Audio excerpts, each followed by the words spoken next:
আচ্ছা, রেকর্ডারটা অন করে দিলাম। হ্যাঁ, আপনারা রেকর্ডিং সিম্বলটা দেখতে পাচ্ছেন? জি। হ্যাঁ, ঠিক আছে, ধন্যবাদ। আচ্ছা, তো আমরা দেখলাম প্রোগ্রামিং এর যে ভাষার যে প্রকারভেদগুলো সেগুলো আমরা দেখলাম। আজকে সেগুলোর একটু ডিটেলসে যাব আর কি। প্রোগ্রামিং এর ট্রান্সলেটর দেখেছি কতদিন, আজকে এর একটু ডিটেলসে যাই। সেটা হচ্ছে যে টপিকস গুলো দেখবো, programming design model, steps of programming, programming এর যে ধাপসমূহগুলো, দেন অ্যালগরিদম এন্ড ফ্লো চার্ট। এই কয়েকটা বিষয় আসলে আমরা জানার চেষ্টা করব। ঠিক আছে, আমরা দেখলাম যে এই যে সুইচটাকে অন করলাম, আমরা বলছি এটা একটা প্রোগ্রাম। ঠিক আছে, লাইটটাকে অন করা বা অফ করা এটা একটা প্রোগ্রাম।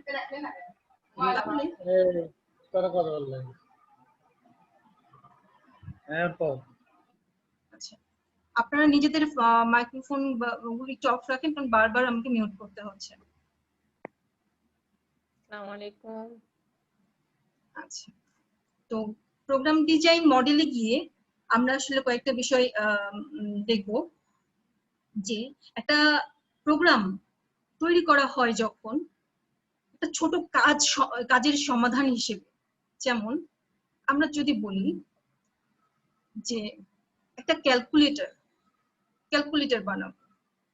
ক্যালকুলেটর মানে এটার কনসেপ্টটা এই জন্য বলছি যে মানে সর্বপ্রথম বলেন বা এটা অনেক বোঝাটা অনেক সহজ। আর ক্যালকুলেটর দিয়ে প্রোগ্রামিং এর ধারণাটা বোঝা অনেক সহজ হয়ে যায়, কারণ আমরা সবাই বিষয়টা জানি বা এই ডিভাইসটা ইউজ করেছি। ধরেন যোগের একটা কাজ,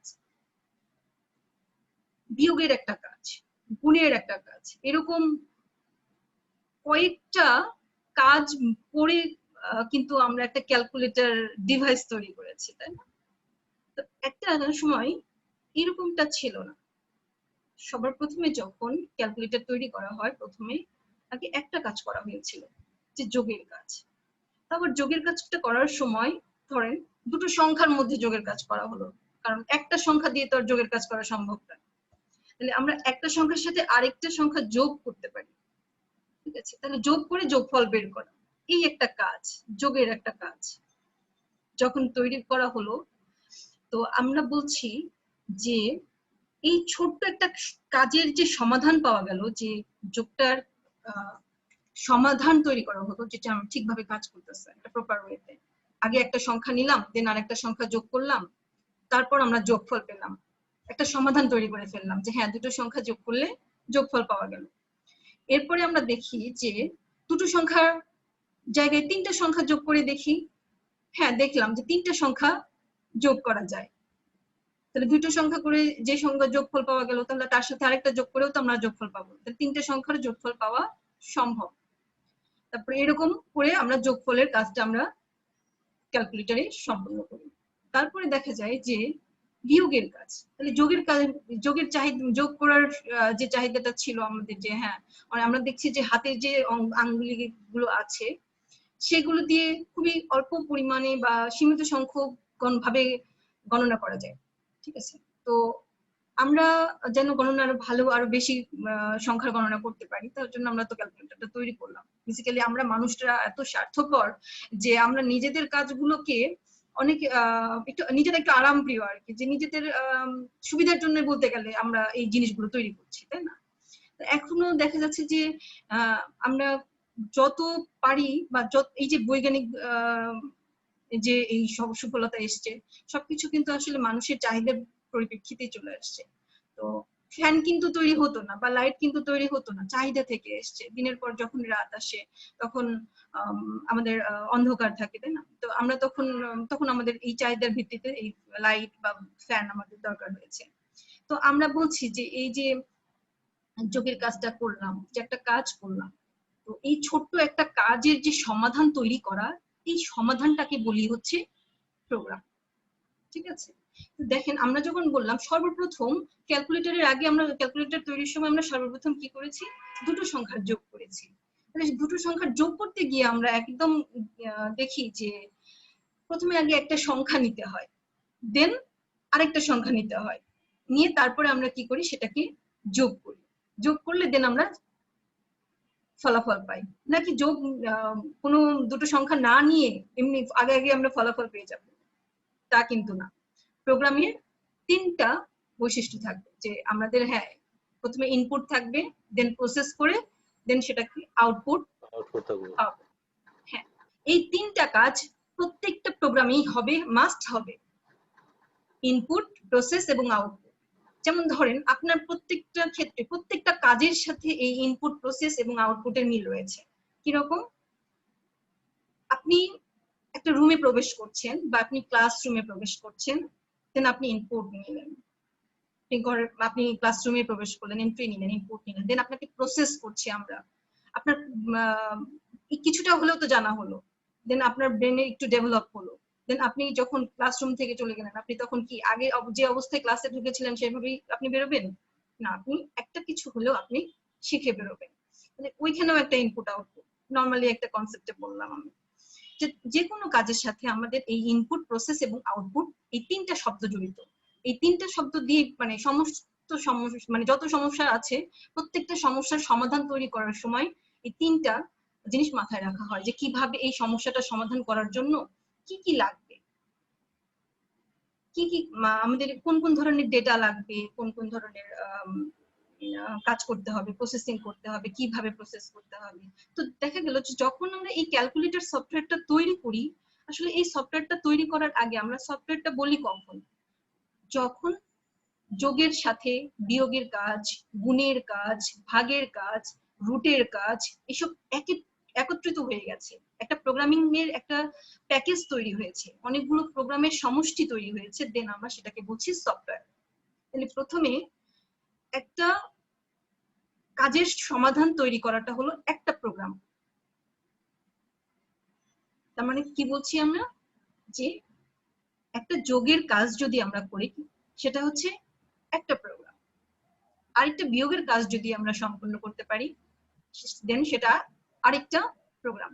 তাহলে এরকম কতগুলো, একের অধিক যখন কতগুলো প্রোগ্রাম তৈরি হয়ে যাবে দেন সেটা তৈরি হয় সফটওয়্যার। আচ্ছা, আপনারা একটা ফিগার দেখতে পাচ্ছেন, চিত্রে দেখতে পাচ্ছেন 7 steps of custom software development. তার মানে কি, আমরা নরমালি যে সফটওয়্যার গুলো ডেভেলপ করি সেখানে 7টা ধাপ রয়েছে, ঠিক আছে?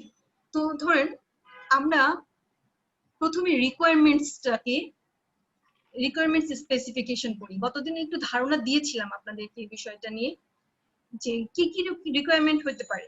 ধরেন আমরা এই যে ক্যালকুলেটর নিয়েই কথা বলছি, যেহেতু এই যে রিকোয়ারমেন্টস কি কি হতে পারে, ক্যালকুলেটর দিয়ে আসলে কি কি করব, খালি যোগ বিয়োগের কাজ করব না আর কি কি করব, বা যোগের কাজটা আসলে কিভাবে করা হবে, মানে এই আমরা কি একটা ক্যালকুলেটর তৈরির জন্য ফাংশনে কি রাখবো, ঠিক আছে? তো এটা এটা করছি, যেমন সায়েন্টিফিক ক্যালকুলেটর, নরমাল ক্যালকুলেটর, দুইটা কিন্তু দুই ধরনের কাজ, মানে আমাদেরকে ফ্যাসিলিটিস দিচ্ছে। তাহলে এই রিকোয়ারমেন্টস অনুযায়ী কিন্তু দুইটা তৈরি করা। একটা বলেছে যে হ্যাঁ এটার দাম বেশি কারণ এর মধ্যে ফ্যাসিলিটিস বেশি আছে, ঠিক আছে? তো আমরা আগে চিন্তা করি যে আমরা যখন একটা সফটওয়্যার তৈরি করব সেই সফটওয়্যারের রিকোয়ারমেন্টসটা কি আছে, ঠিক আছে? তো আমরা রিকোয়ারমেন্টস অনুযায়ী সেই সফটওয়্যারটা আমরা তৈরি করে থাকি। তো এরপরে আমরা দেখি অ্যানালাইসিস করা। ওই রিকোয়ারমেন্টস গুলো যখন আমরা কালেক্ট করি, এই আচ্ছা আমরা একটা কথা বলে নিই এখানে, যে রিকোয়ারমেন্টস গুলো আমরা কোথায় পাই, এটা একটা কথা, যে রিকোয়ারমেন্টস গুলো আমরা কোথা থেকে মানে অ্যাকসেপ্ট করি, মানে পাই আর কি। তো এটা হচ্ছে ইউজার পার্সপেক্টিভ থেকে বলেন বা যে কোনো অর্গানাইজেশন থেকে বলেন, এই রিকোয়ারমেন্টসটা চলে আসে, ঠিক আছে? এই রিকোয়ারমেন্টস আমাদের এটা করতে হবে, আপনি এরকম একটা সফটওয়্যার বানিয়ে দেন, তখন আপনাকে কি করতে হবে, ওনাদের ওই রিকোয়ারমেন্টস গুলো as a software development organisation আপনি সেই রিকোয়ারমেন্টস গুলো আপনার ক্লায়েন্টের কাছ থেকে বুঝিয়ে নেবেন, যে আপনার ঠিক আছে এই চাহিদাগুলো দিয়ে আমরা ঠিক আছে একটা চেষ্টা করবো একটা সিস্টেম তৈরি করার জন্য বা সফটওয়্যার তৈরি করার জন্য। দেন সেটা কি করা হয়, সেটা অ্যানালাইসিস করে দেখা হয়, বুঝছি, দেন সেটা অ্যানালাইসিস করা হয়, ঠিক আছে?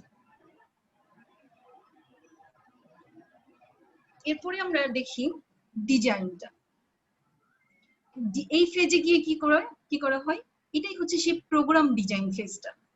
এই ফেজে গিয়েই বেসিক্যালি প্রোগ্রাম ডিজাইন করা হয়, যে কোন ল্যাঙ্গুয়েজে ইউজ করা হবে বা কিভাবে এই মডেলটাকে দাঁড় করানো যেতে পারে, পুরো সিস্টেমটাকে কিভাবে করলে তার বা কিভাবে কিরকম ইউআই ডিজাইন করলে মানে কাজ ফ্লোটা সুন্দর হবে বা ভালো মানে স্মুথলি হবে, কোথাও কোনো ইস্যুজ আছে কিনা।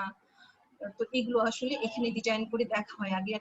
দ্যাট মিন্স এক কথায় আপনি বলতে পারেন এরকমটা, যে এখানে আপনি বাড়ি করার আগে যে প্ল্যানটা করেন, এখানে সেই প্ল্যানটা করা হয়। ঠিক আছে, প্ল্যান করা এক কথায়। তো এরপরে সেই প্ল্যানিংটা ধরে দেন সেটা ডেভেলপারের কাছে যায় ফর ডেভেলপমেন্টের জন্য। তাহলে প্রোগ্রাম কোন ল্যাঙ্গুয়েজে করা হবে, কি করা হবে, এগুলো সবকিছু কিন্তু ডিজাইন ফেজে বলে দেওয়া হয় যে ঠিক আছে আপনি এই মডেলটাকে এইভাবে দাঁড় করাবেন বা আমার সিস্টেমটাকে এইভাবে দাঁড় করানোর ট্রাই করবেন, এই জিনিসগুলো থাকলো। ঠিক আছে, এখানে বলে দেওয়া হয়। সেই অনুযায়ী কি করা হয়, ডেভেলপমেন্ট করা হয়। ডেভেলপমেন্ট করে দেন সেটা টেস্ট করে দেখা হয় ওই পুরো সিস্টেমটাকে, যে ঠিকভাবে চলছে কিনা। দ্যাট মিনস ওই যে রিকোয়ারমেন্টসটা দেওয়া হয়েছিল, ওই রিকোয়ারমেন্টস অনুযায়ী ঠিকভাবে চলছে কিনা। যদি কোনো ভুল থাকে, সেটা হোক প্রোগ্রামে ভুল বা কোনো কোডিং এ ভুল বা কোনো সিস্টেমে এরর দেখাচ্ছে, কোনো জায়গায় সিস্টেমে ব্লকেজ হয়ে আছে, দেন সেটা টেস্ট করে দেখা হয়। দেন এর পরের ফেজে গিয়ে সেটা ডিপ্লয় করে দেওয়া হয় লাইভের জন্য, আপনাকে ইউজের জন্য। আপনারা যারা সফটওয়্যার ইউজ করেন তারা এই ডিপ্লয়মেন্টে গিয়ে এই ফেজটা ইউজ করেন, যেটা লাইভ ফেজে গিয়ে যায়। এখন এটা এই লাইভে আর কি। ঠিক আছে, এরপরে মেইনটেনেন্স করা হয়। একটা সফটওয়্যার তৈরির পরেও মোটামুটি বছর ধরে যতক্ষণ না পর্যন্ত পুরো সফটওয়্যারটা আপনার ইউজার ফ্রেন্ডলি না হয়, ততক্ষণ পর্যন্ত কিন্তু তার মেইনটেনেন্স বলেন বা তার সিস্টেম আরো কিছু প্রয়োজনীয় চেঞ্জেস আসতে পারে। তো সেটা মেইনটেনেন্স করার জন্য করা হয় এই স্টেজে গিয়ে। তো আমরা একটা জিনিস বললাম যে আমরা যে এই যে প্রোগ্রাম সম্পর্কে জানার চেষ্টা করছি, যে প্রোগ্রামিং নিয়ে ঢোকার আগে যে আসলে এই প্রোগ্রাম দিয়ে আমরা একটা কথা বুঝলাম যে একটা কাজের পরে যখন আমরা একটা পুরো সফটওয়্যার, পুরো একটা ক্যালকুলেটর সফটওয়্যারটা যখন আমরা বানাতে যাচ্ছি, তখন নিশ্চয়ই আমাদেরকে এই কাজগুলো করে আসতে হবে। দেন আমরা গিয়ে সেই ক্যালকুলেটর সফটওয়্যারটাকে কিন্তু পাবো, প্রপারলি ইউজ করতে পারবো।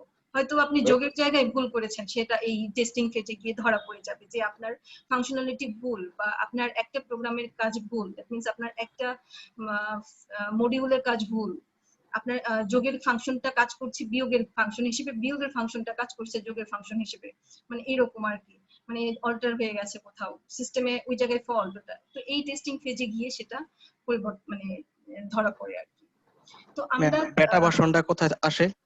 জি, বেটা ভার্সন যে একটা আসে ফাইনাল ভার্সনের আগে। হ্যাঁ, ফাইনাল ভার্সনের আগে বেটা ভার্সন আসে হচ্ছে আপনার, আমরা আলফা ভার্সন বলি, বেটা ভার্সন বলি, এগুলো হচ্ছে ডেপ্লয়মেন্টে বিভিন্ন স্টেজিং আছে। ধরেন স্টেজিং এ, আমাদের স্টেজিং এ যাওয়ার আগে টেস্টিং একটা এনভায়রনমেন্ট আছে। এই টেস্টিং এনভায়রনমেন্ট থেকে এখানে আরেকটা এনভায়রনমেন্টে দেওয়া হয়, যেখানে টেস্ট করে, টেস্টিং যারা করে, দ্যাট মিন্স আমি নিজেও একজন টেস্ট হিসেবে করি, আমরা এই ফেজে টেস্ট করে আপনার সফটওয়্যারকে ডিপ্লয়মেন্টের জন্য দিয়ে দিই, স্টেজিং সার্ভারে দিয়ে দিই। সেখানে আরেকটা টেস্টিং হয়, যারা ইউজার তারা ওই স্টেজিং থেকে ইউজ করে, তারা সেখানে কোনো ভুল পেলে, সেখানে কোনো পেলে তারা সেখানে ফিডব্যাক দিয়ে দেয়। ঠিক আছে, দেন হচ্ছে মেইন মানে ডিপ্লয় হয় লাইভ সার্ভারে, যেটা সবাই ব্যবহার করে আর কি। ঠিক আছে, তো এখানে এই যে আলফা থেকে এই যে বিটা ভার্সনে চলে যায়। জি ম্যাম। তো আপনাদেরকে আমি তাহলে এতটুকু বোঝাতে সক্ষম হয়েছি যে প্রোগ্রাম কি আর সফটওয়্যার কি জিনিস। ক্লিয়ার তাহলে এতটুকু? ম্যাম জি ম্যাম ক্লিয়ার। সর্বশেষ ধাপটা আরেকবার একটু বোঝালে ভালো হতো। এটা হচ্ছে মেইনটেনেন্স ধাপ স্যার। পুরো আপনার সবগুলো সাইকেল কমপ্লিট হওয়ার পরেও দেখা যায় যে একটা সফটওয়্যার, যেমন আপনারা যারা এখানে ICT-D4 এর অ্যাম্বাসেডরগণ আছেন আর কি, অনেকে দেখলাম আর কি। তো আপনারা অনেকেই জানেন এডুয়ার সম্পর্কে। তো ওরা এই নথি সম্পর্কে যারা আপনারা অনেকেই গভর্নমেন্ট স্কুল, হাই স্কুল বা হাই স্কুলে বা যেখানে গভর্নমেন্ট আছেন, এই নথি সম্পর্কে শুনে থাকবেন বা তো যে কোনো এরকম বড় বড় সফটওয়্যার গুলো বা আইবাস প্লাস প্লাস এইরকম সফটওয়্যার সম্পর্কে আপনারা জেনে থাকবেন। তার একটা জিনিস খেয়াল করে দেখবেন যে অনেক ইস্যুস আসে, যেমন সার্ভার আপনার লোড নিতে পারে না, বা এই সার্ভার ইস্যু থাকে, বা যে কোনো ধরনের ইস্যু থাকে সিস্টেমে, হয়তো বা সার্ভারে গিয়ে ব্লক হয়ে যায়। অনেকগুলো ডাটা যখন একসাথে অনেকেই ইউজ করা শুরু করে, তখন ওই সিস্টেমটা মোটামুটি সিস্টেমে লোড হয়ে যায় আর কি। দেন জি ম্যাম, অনেক সময় ক্রাশ করে। হ্যাঁ, তখন হচ্ছে পুরো দেখা যায় যে অনেক সময় আপনারা ব্যাংকে যখন টাকা তুলতে যান, দেখবেন আপনাদের সার্ভার ডাউন হয়ে গেছে, বা একটা মেইনটেনেন্সের জন্য দেখেন জিপিও কিন্তু মাঝে মাঝে আপনাদেরকে মেসেজ পাঠায় যে এই সময়টা হয়তো বা আপনারা সার্ভিস পাবেন না, বা এই সময়টা সার্ভিস বন্ধ থাকবে। দ্যাট মিন্স কি একটা মেইনটেনেন্সের এই জায়গাটা মেইনটেনেন্স করা হয়। আচ্ছা, হ্যালো জি ম্যাম, ম্যাম, ওকে। ম্যাডাম ডেপ্লয়মেন্ট সম্বন্ধে একটু বলবেন আবার। কি সম্পর্কে স্যার? Deployment deployment. ডিপ্লয়মেন্ট সম্বন্ধে জি। ডিপ্লয়মেন্ট হচ্ছে আপনার কাছে পৌঁছে দেওয়া পর্যন্ত। হ্যাঁ, বদরুল আলম বলেন, কিছু বলতে চান? জি ম্যাডাম, হচ্ছে যে আমার প্রশ্ন ছিল যে সার্ভারে কি প্রোগ্রামিং ল্যাঙ্গুয়েজ গুলো কি চলে, প্রোগ্রাম গুলো কি কাজ করে সার্ভারে? সার্ভারে প্রোগ্রাম চলবে, প্রোগ্রামটা দিয়েই তো পুরো কাজটাই করা। আপনি সার্ভারে ডিপ্লয় দিচ্ছেন, ওখানেও তো আপনি একটা প্রোগ্রামিং এর একটা মানে সফটওয়্যার ডেভেলপমেন্টের যে সাইকেল, ওইখানে একটা কমপ্লিট করছেন আপনি। এখানে বিষয়টা হচ্ছে যে যেমন সার্ভারে যেগুলো দিয়ে কোড করা হয়, যেমন হুম, পিএইচপি থাকে, তারপর পাইথনেরও কিছু থাকে, এগুলো হচ্ছে হুম, স্ক্রিপ্ট হিসাবে। বাট আমরা কম্পিউটারে যে প্রোগ্রামগুলো ব্যবহার করি, C plus plus, C program, এগুলো কি সার্ভারে সাপোর্ট করে কিনা? বা একটা ওয়েবসাইট যখন আমরা রান করি সেটা হয়। ওয়েবসাইটের জন্য সি না স্যার, ওয়েবসাইটের জন্য সি ব্যবহার হ্যাঁ, করার জন্য না। মানে এখানে যেমন তো সিটা প্রোগ্রামগুলো হচ্ছে কাজ করে ডেস্কটপ না। অ্যাপ্লিকেশন ব্যবহার করার জন্য ব্যবহার করা হয়। পিএইচপি ল্যাঙ্গুয়েজটা হচ্ছে আপনার ওয়েব সার্ভারের জন্য ব্যবহার করা হয়। এরকম জি আর কি ডিফারেন্সটা আছে। জি, মানে ওখানে তো আর সিজ ব্যবহার করা যায় না, না মেবি। ওখানে ওরকম আমরা সি ব্যবহার করছি না। জি, ক্লিয়ার ধন্যবাদ স্যার ম্যাডাম। হবে? আচ্ছা, ধন্যবাদ। আচ্ছা, কোথাও ম্যাডাম কোনো কনফিউশন হলে অবশ্যই ক্লিয়ার হবেন। জি, ম্যাডাম জি শুনতে বলেন। পাচ্ছেন? জি, শুনতে পাচ্ছি, বলেন।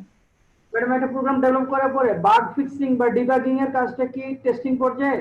জি, থ্যাংক এই ইউ সো সেই মাচ। Testing phase sir. জি, জি, থ্যাংক ইউ থ্যাংক ইউ। জি, ধন্যবাদ স্যার।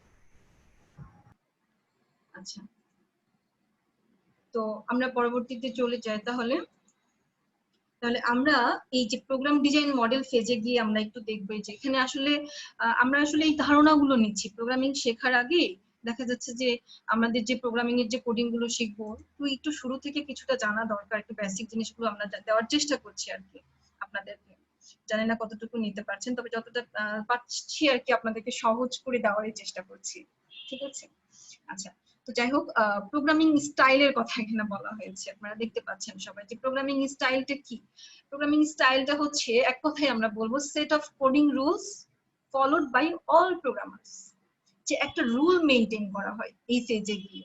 ঠিক আছে, আমরা যখন প্রোগ্রাম ডিজাইন করি তখন প্রত্যেকটা ডেভেলপার গণকেও একইভাবে নির্দেশনা দেওয়া হয়। এই যে আমরা আগের স্লাইডটাতে কি দেখলাম যে এই যে ডিজাইন ফেজ থেকে কিন্তু ডেভেলপমেন্টে যাচ্ছে, তার মানে ডেভেলপারদের কাছে যাচ্ছে, তখন কিন্তু আসলে নির্দেশমালায় বলে দেওয়া হয় যে তোমরা ঠিক এই এই রুলস গুলো ফলো করবে। একজন একটা কাজ করছে, মানে একটা সফটওয়্যার হয়তো কেউ একটা ক্যালকুলেটর সফটওয়্যার বলছে এই কারণে এটা অনেক ইজিয়ার আপনাদের বোঝার জন্য আমি ব্যাপারে বলছি।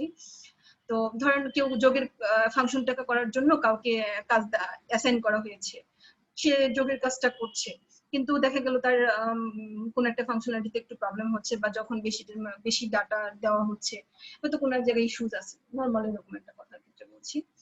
দেন তারা কিন্তু সেটা আসলে ক্লিয়ার করে দেওয়া হয় যে তুমি এইভাবে এইভাবে করবা, যোগটা যখন করবা নিশ্চয়ই আগে একটা সংখ্যা নিবা, দেন তুমি আরেকটা সংখ্যা নিবা, দেন তুমি যোগ করবা। নিশ্চয়ই এটা বলা হয় না যে তুমি আগে যোগ করবা, মানে যোগের ফাংশনটা করবা, দেন তুমি আরেকটা সংখ্যা নিবা, দেন তুমি আরেকটা সংখ্যা নিবা। এইটা কিন্তু বলা হয় না। বলা হয় একটা ধাপের প্রোগ্রাম, একটা স্টেপ, একটা ওয়ে। আমি গতদিনও বলেছি আপনাদেরকে যে আমরা একটা প্রপার ওয়েতে কম্পিউটারকে ইনস্ট্রাকশন দিই বা কম্পিউটারকে বুঝাই, সেটাই হচ্ছে সেই মানে সেই ওয়েটাই হচ্ছে আমাদের, ওইটাও আমাদেরকে তৈরি করে দিতে হয়, না হলে কম্পিউটার তো বুঝতে পারবে না, তাই না? তো আমরা সেটাই দেখছি যে প্রোগ্রামিং এর একটা স্টাইল রয়েছে, তো সেখানে আসলে কোডিং কিভাবে করা হবে, কোন কোড ইউজ করা হবে, এই বিষয়গুলো আসলে বলা হয়ে থাকে। ঠিক আছে, তো সেই রুলস গুলো সবাই আর কি মেনটেন করে। ঠিক আছে, আচ্ছা এরপরে আমরা একটু দেখি স্ট্রাকচারড বা প্রোগ্রামিং মডেল বলেছি। এগুলো হচ্ছে কয়েকটা প্রোগ্রামিং মডেলের কথা এখানে আলোচনা করব। সেটা হচ্ছে structured programming model, procedural programming model, object oriented programming model, এরকম আরো মডেল আছে, সার্ভিস ওরিয়েন্টেড প্রোগ্রামিং মডেল বা ভিজুয়াল প্রোগ্রামিং মডেল, এরকম আরো আছে আর কি। আমরা একটু অল্প অল্প করে জানার চেষ্টা করি। আচ্ছা, প্রথমে আমরা একটু দেখি যে এই মডেলগুলো সম্পর্কে একটু জানি, যে স্ট্রাকচারড বা প্রসিডিউরাল প্রোগ্রামিং কাকে বলা হয় বা কি এটা। ঠিক আছে, তো এই যে আমরা একটু আগে বললাম যে আমরা একটা স্টাইল ফলো করি, তাই না? তো এই স্টাইল ফলো করতে গিয়ে আমরা দেখি যে একজন প্রোগ্রামারকে কোন কোন জিনিস, মানে এখন আমরা প্রোগ্রামার হিসেবে জিনিসটা চিন্তা করছি যে আসলে আমাকে যে কাজটা অ্যাসাইন করে দেওয়া হলো, তাহলে এই কাজটাকে আমি কিভাবে করব, এটাকে আসলে তো বুঝতে হবে। আমাকে অ্যাসাইন করে দিল, আমাকে বলা হলো যে তুমি ঠিক আছে, তুমি এই ডিজাইনে বা এই ফেজে গিয়ে তোমরা এইভাবে করো। ঠিক আছে, মানে তোমরা এখন একজন প্রোগ্রামার কিন্তু খুব ইজিলি কুইকলি বুঝতে হবে তাকে যে আমাকে এইভাবে বলা হচ্ছে বা এই পথটা দেখিয়ে দেওয়া হচ্ছে, তার মানে আমাকে এই মডেলটা অনুসরণ করতে হবে।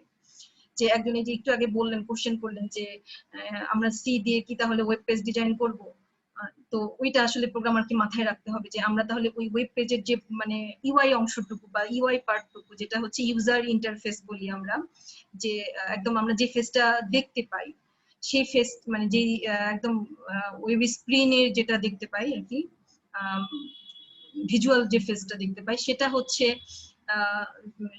সেখানকার আর কি সে কথা বলছি, সেটা তো নিশ্চয়ই আমরা পিএইচপি বা এইচটিএমএল এগুলো ইউজ করে আমরা করব। তো এই জিনিসটা আসলে প্রোগ্রামার বুঝে নিবে যে আমাকে আসলে এখানে এভাবে করতে বলা হয়েছে বা বলা হচ্ছে। ঠিক আছে, তো আমরা দেখছি যে স্ট্রাকচারড মানে হলো একটা গঠন থাকবে। ঠিক আছে, যে আমাকে এই ওয়েতে আগাতে হবে, এর বিকল্প পন্থায় যাওয়া যাবে না। মানে এখানে বলা আছে যে আমার একটা একটা একটা সিকোয়েন্স থাকবে। ঠিক আছে, প্রথমে ইনপুট দিব, প্রসেস করব, দেন আউটপুট করব, এটা তো আছেই। তারপরেও পরবর্তী যে যে নির্দেশনাগুলো দিব বা বিভিন্ন ফাংশনালিটিস গুলো যখন অ্যাড করব, ওই যে আমরা বললাম যে যখন প্রোগ্রাম তৈরি মানে বিভিন্ন একটা যোগের প্রোগ্রাম তৈরি করার পর আরেকটা বিয়োগের প্রোগ্রাম তৈরি করব বা সফটওয়্যার তৈরি, ক্যালকুলেটর সফটওয়্যার তৈরি করার জন্য, তাহলে ওই একটা কাজের সাথে সিঙ্ক থাকতে হবে আরেকটা কাজে, তাই না? দেন ওই সফটওয়্যার, পুরো সফটওয়্যারটাকে যখন একসাথে ইমপ্লিমেন্ট করা হবে, আমার কাজগুলো প্রপার হচ্ছে কিনা সেটা আমাদেরকে খেয়াল রাখতে হবে। তাহলে আমরা এজ এ প্রোগ্রামার হিসেবে যখন বলছি যে স্ট্রাকচারড বা প্রসিডিউরাল প্রোগ্রামিং মডেল কিভাবে এই ফিচারটা দেয়, সেটা হচ্ছে প্রোগ্রামের ডেটাগুলো ইনস্ট্রাকশন দ্বারা নিয়ন্ত্রিত হবে। মানে যে ডাটাগুলো আমরা যে রিকোয়ারমেন্টস এ পাবো, আমরা দেখেছিলাম আর কি রিকোয়ারমেন্টস স্পেসিফিকেশনে, তাই না? তো ওই রিকোয়ারমেন্টস স্পেসিফিকেশনে কিন্তু ডাটাগুলো নিয়ে নেওয়া হয়, তাই না? ডাটা না হলে আমরা আসলে ওই কিভাবে ইনপুট দিব, আর ইনপুট না দিলে আমরা স্বাভাবিকভাবে কোনো কিছু প্রসেস করার নাই, তো এই প্রোগ্রামার কিছুই করার নাই। তো সেই ডাটাগুলো ওই স্পেসিফিকেশন থেকে কালেক্ট করবে তারা। ঠিক আছে, তো ইউজারদের কাছ থেকে তাদের চাহিদা অনুযায়ী ডাটাগুলো কালেক্ট করবে, করে তারা কি করবে, এই জায়গায় প্রোগ্রামকে বিভিন্ন মডিউলে ভাগ করবে, যে এই যে যোগের একটা কাজ, বিয়োগের একটা কাজ, গুণের একটা কাজ, এটা আলাদা আলাদা কাজ। ঠিক আছে, তো এরকম বিভিন্ন ভাগে এই কাজগুলো যেরকম আলাদা আলাদা করে দেওয়া যায়, এগুলোকে এক একটাকে বলছি মডিউল। ঠিক আছে, তো প্রোগ্রাম তৈরি করা এবং মেইনটেনেন্স এখানে খুব সহজ।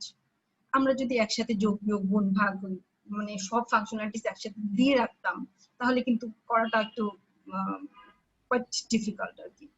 দেখেন, কিন্তু এখন আমরা যখন দেখেন প্রত্যেকটা বাটন আর কি, ক্যালকুলেটরের প্রত্যেকটা বাটন কিন্তু আলাদা করে দেওয়া হয়েছে। যোগের বাটন একটা, বিয়োগের বাটন একটা, গুণের বাটন একটা। তো একটা বাটনের মধ্যে কেন যোগ বিয়োগ গুণ ভাগের কাজটা অ্যাড করা হলো না, তাই না? এটা একটা হইতেই পারে যে আমাদের আমরা তো চিন্তা করি লজিক দিয়ে, যখন চিন্তা করি তখন চিন্তা করি যে এটা আমাদের মতন কেন হচ্ছে না। আমরা তো এলোমেলো ভাবে চিন্তা করি অনেক সময়, যেটা হোক এটা হোক, হতে থাকুক। হ্যাঁ, বিজ্ঞানীরাও কিন্তু আসলে এলোমেলো কিছু জিনিস চিন্তা থেকে অনেক কিছু বের করে ফেলেন, কিন্তু আমাদের যারা আমরা প্রোগ্রামার আর কি, তারা চিন্তা করে দেখি যে লজিক্যালি জিনিসটা কোনটা হলে ভালো হয়, কোনটা হলে ইউজার ফ্রেন্ডলি হবে।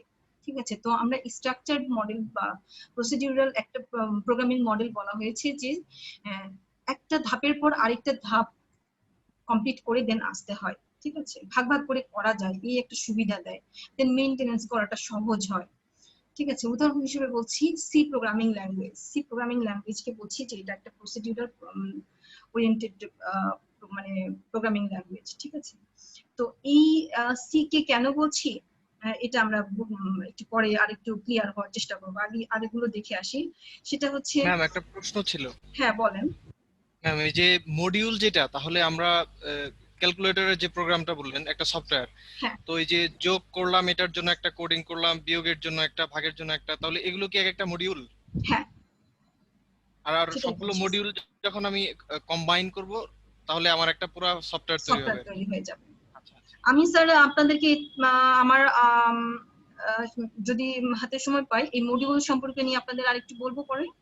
ঠিক আছে স্যার, আরেকটু ক্লিয়ার করার চেষ্টা করবো আপনাদের এই মডিউল সম্পর্কটা নিয়ে। কারণ হলো আমরা যারা সফটওয়্যার ফার্মে যারা আমরা কাজ করি বা যারা আমরা এই সফটওয়্যার গুলো নিয়ে যারা কাজ করি, এগুলো বোঝানো আসলে অনেক সহজ আমাদের জন্য। কারণ আপনাদের কাছে আমরা যদি রিয়েলটা দেখাই, আপনাদের জন্য নেওয়া অনেক সহজ হয়ে যাবে, এটা আমি মনে করি আর কি। আপনাদের বুঝতে অনেকটা সহজ হবে। মডিউল বলতে হচ্ছে এই মডিউল গুলোর আবার সাব মডিউল আছে, এরকম আর কি। মানে একটা সফটওয়্যারকে, বড় কোনো সফটওয়্যারকে ভাগ করে দেওয়া হয় বা প্রত্যেকটা কাজের ফাংশনালিটিকে ভাগ করে দেওয়া হয়। এই যে এক একটা কাজের ফাংশনালিটি গুলোকে ভাগ করে দেওয়া হয়, এই ভাগগুলোকে বলা হয় এক একটা মডিউল। একটা কাজের সাথে আরেকটা কাজের যখন সিঙ্ক থাকবে, মিল থাকবে, যে না আমার এই কাজের পর ওই কাজটা করে আরেকটা কাজ করতে হবে, এই কাজ না হলে কিন্তু আরেক কাজে যাওয়া যাবে না, দেন ওই এখানে আবার সাব মডিউলে ভাগ করে দেওয়া হয়, এরকম আর কি। আপনাদেরকে দেখাবো এগুলো পরে যদি সময় পাই, কখনো ক্লাসের শেষে যদি সময় পাই দেখিয়ে দিব। আচ্ছা, এরপরে আমরা দেখি যে অবজেক্ট ওরিয়েন্টেড প্রোগ্রামিং মডেল, মানে এইটাও আরেকটা সিস্টেম আর কি। যে অবজেক্ট ওরিয়েন্টেড প্রোগ্রামিং মডেলে আসলে কি করা হয়, এখানে হচ্ছে প্রোগ্রামের ইনস্ট্রাকশন গুলো ডেটা দ্বারা নিয়ন্ত্রিত হয় এটাও, কিন্তু এখানে একটা বিশেষ জিনিস ব্যবহার করা হয়, সেটা হচ্ছে ক্লাস এবং অবজেক্ট। এই ফিচার ক্লাস, অবজেক্ট, এরকম আরো আছে এনক্যাপসুলেশন, পলিমরফিজম, এগুলোর নাম হচ্ছে, এগুলোর টার্ম গুলো হচ্ছে এই মডেলের টার্ম, ব্যবহৃত টার্ম। আমরা তো সবাই আপডেটেড কোনো কিছু পড়তে বা খেতে বা যে কোনো কিছু পছন্দ করি, আপডেটেড কোনো সবকিছু পছন্দ করি। তো দেখা গেল যে যখন কোনো কাজকে আরো সহজভাবে যদি করা যায়, তাহলে আমরা কেন সেটা ব্যবহার করব না। তো এইখানে হচ্ছে সেটাই আর কি, সেই ফিচারটার কথাই বলা হয়েছে। হ্যাঁ, শিশির বাড়াই কিছু বলবেন? ম্যাম আমাকে ওই স্ট্রাকচার এবং হচ্ছে অবজেক্ট ওরিয়েন্টেড প্রোগ্রামের যে মডেল দুটোর মধ্যে পার্থক্যের 1 নাম্বার যে উদাহরণটা আছে এই দুটো একটু ক্লিয়ার করে দেন। যে প্রথমটাতে বলা আছে প্রোগ্রামের ডেটাগুলো ইনস্ট্রাকশন দ্বারা নিয়ন্ত্রিত হয়। আমাকে একটু সময় দিবেন, আমি আপনাদেরকে বুঝিয়ে দিই, আমার এটা তো শেষ হয়নি, আমি নিশ্চয়ই ক্লিয়ার হয়ে যাবে, আমি আপনাকে সুযোগ দিব। আচ্ছা, থ্যাংক ইউ। একটু অপেক্ষা করেন, আমি যখন কোশ্চেনের জন্য আপনাদেরকে সুযোগ দিব তখন বললে আসলে ভালো হয়। আমার মনে হয় তখন আর কোনো কোশ্চেন থাকবে না, এতটুকু বিশ্বাস রাখতে পারেন আর কি। তো আমি চেষ্টা করছি আর কি যে আপনাদেরকে পুরোটা ক্লিয়ার করে দেওয়ার জন্য। যতটুকু পড়বো আমরা, একটা কথা হলো এটা হচ্ছে আর কোন টিচার কিভাবে ফলো করে, মানে এক একটা রুলস ফলো করে। ঠিক আছে, তো আমার কথা হলো যে আমরা যতটুকু শিখবো ততটুকু খুব সুন্দর করে, ততটুকু খুব ভালোভাবে শিখবো, এটা হচ্ছে একটা কথা।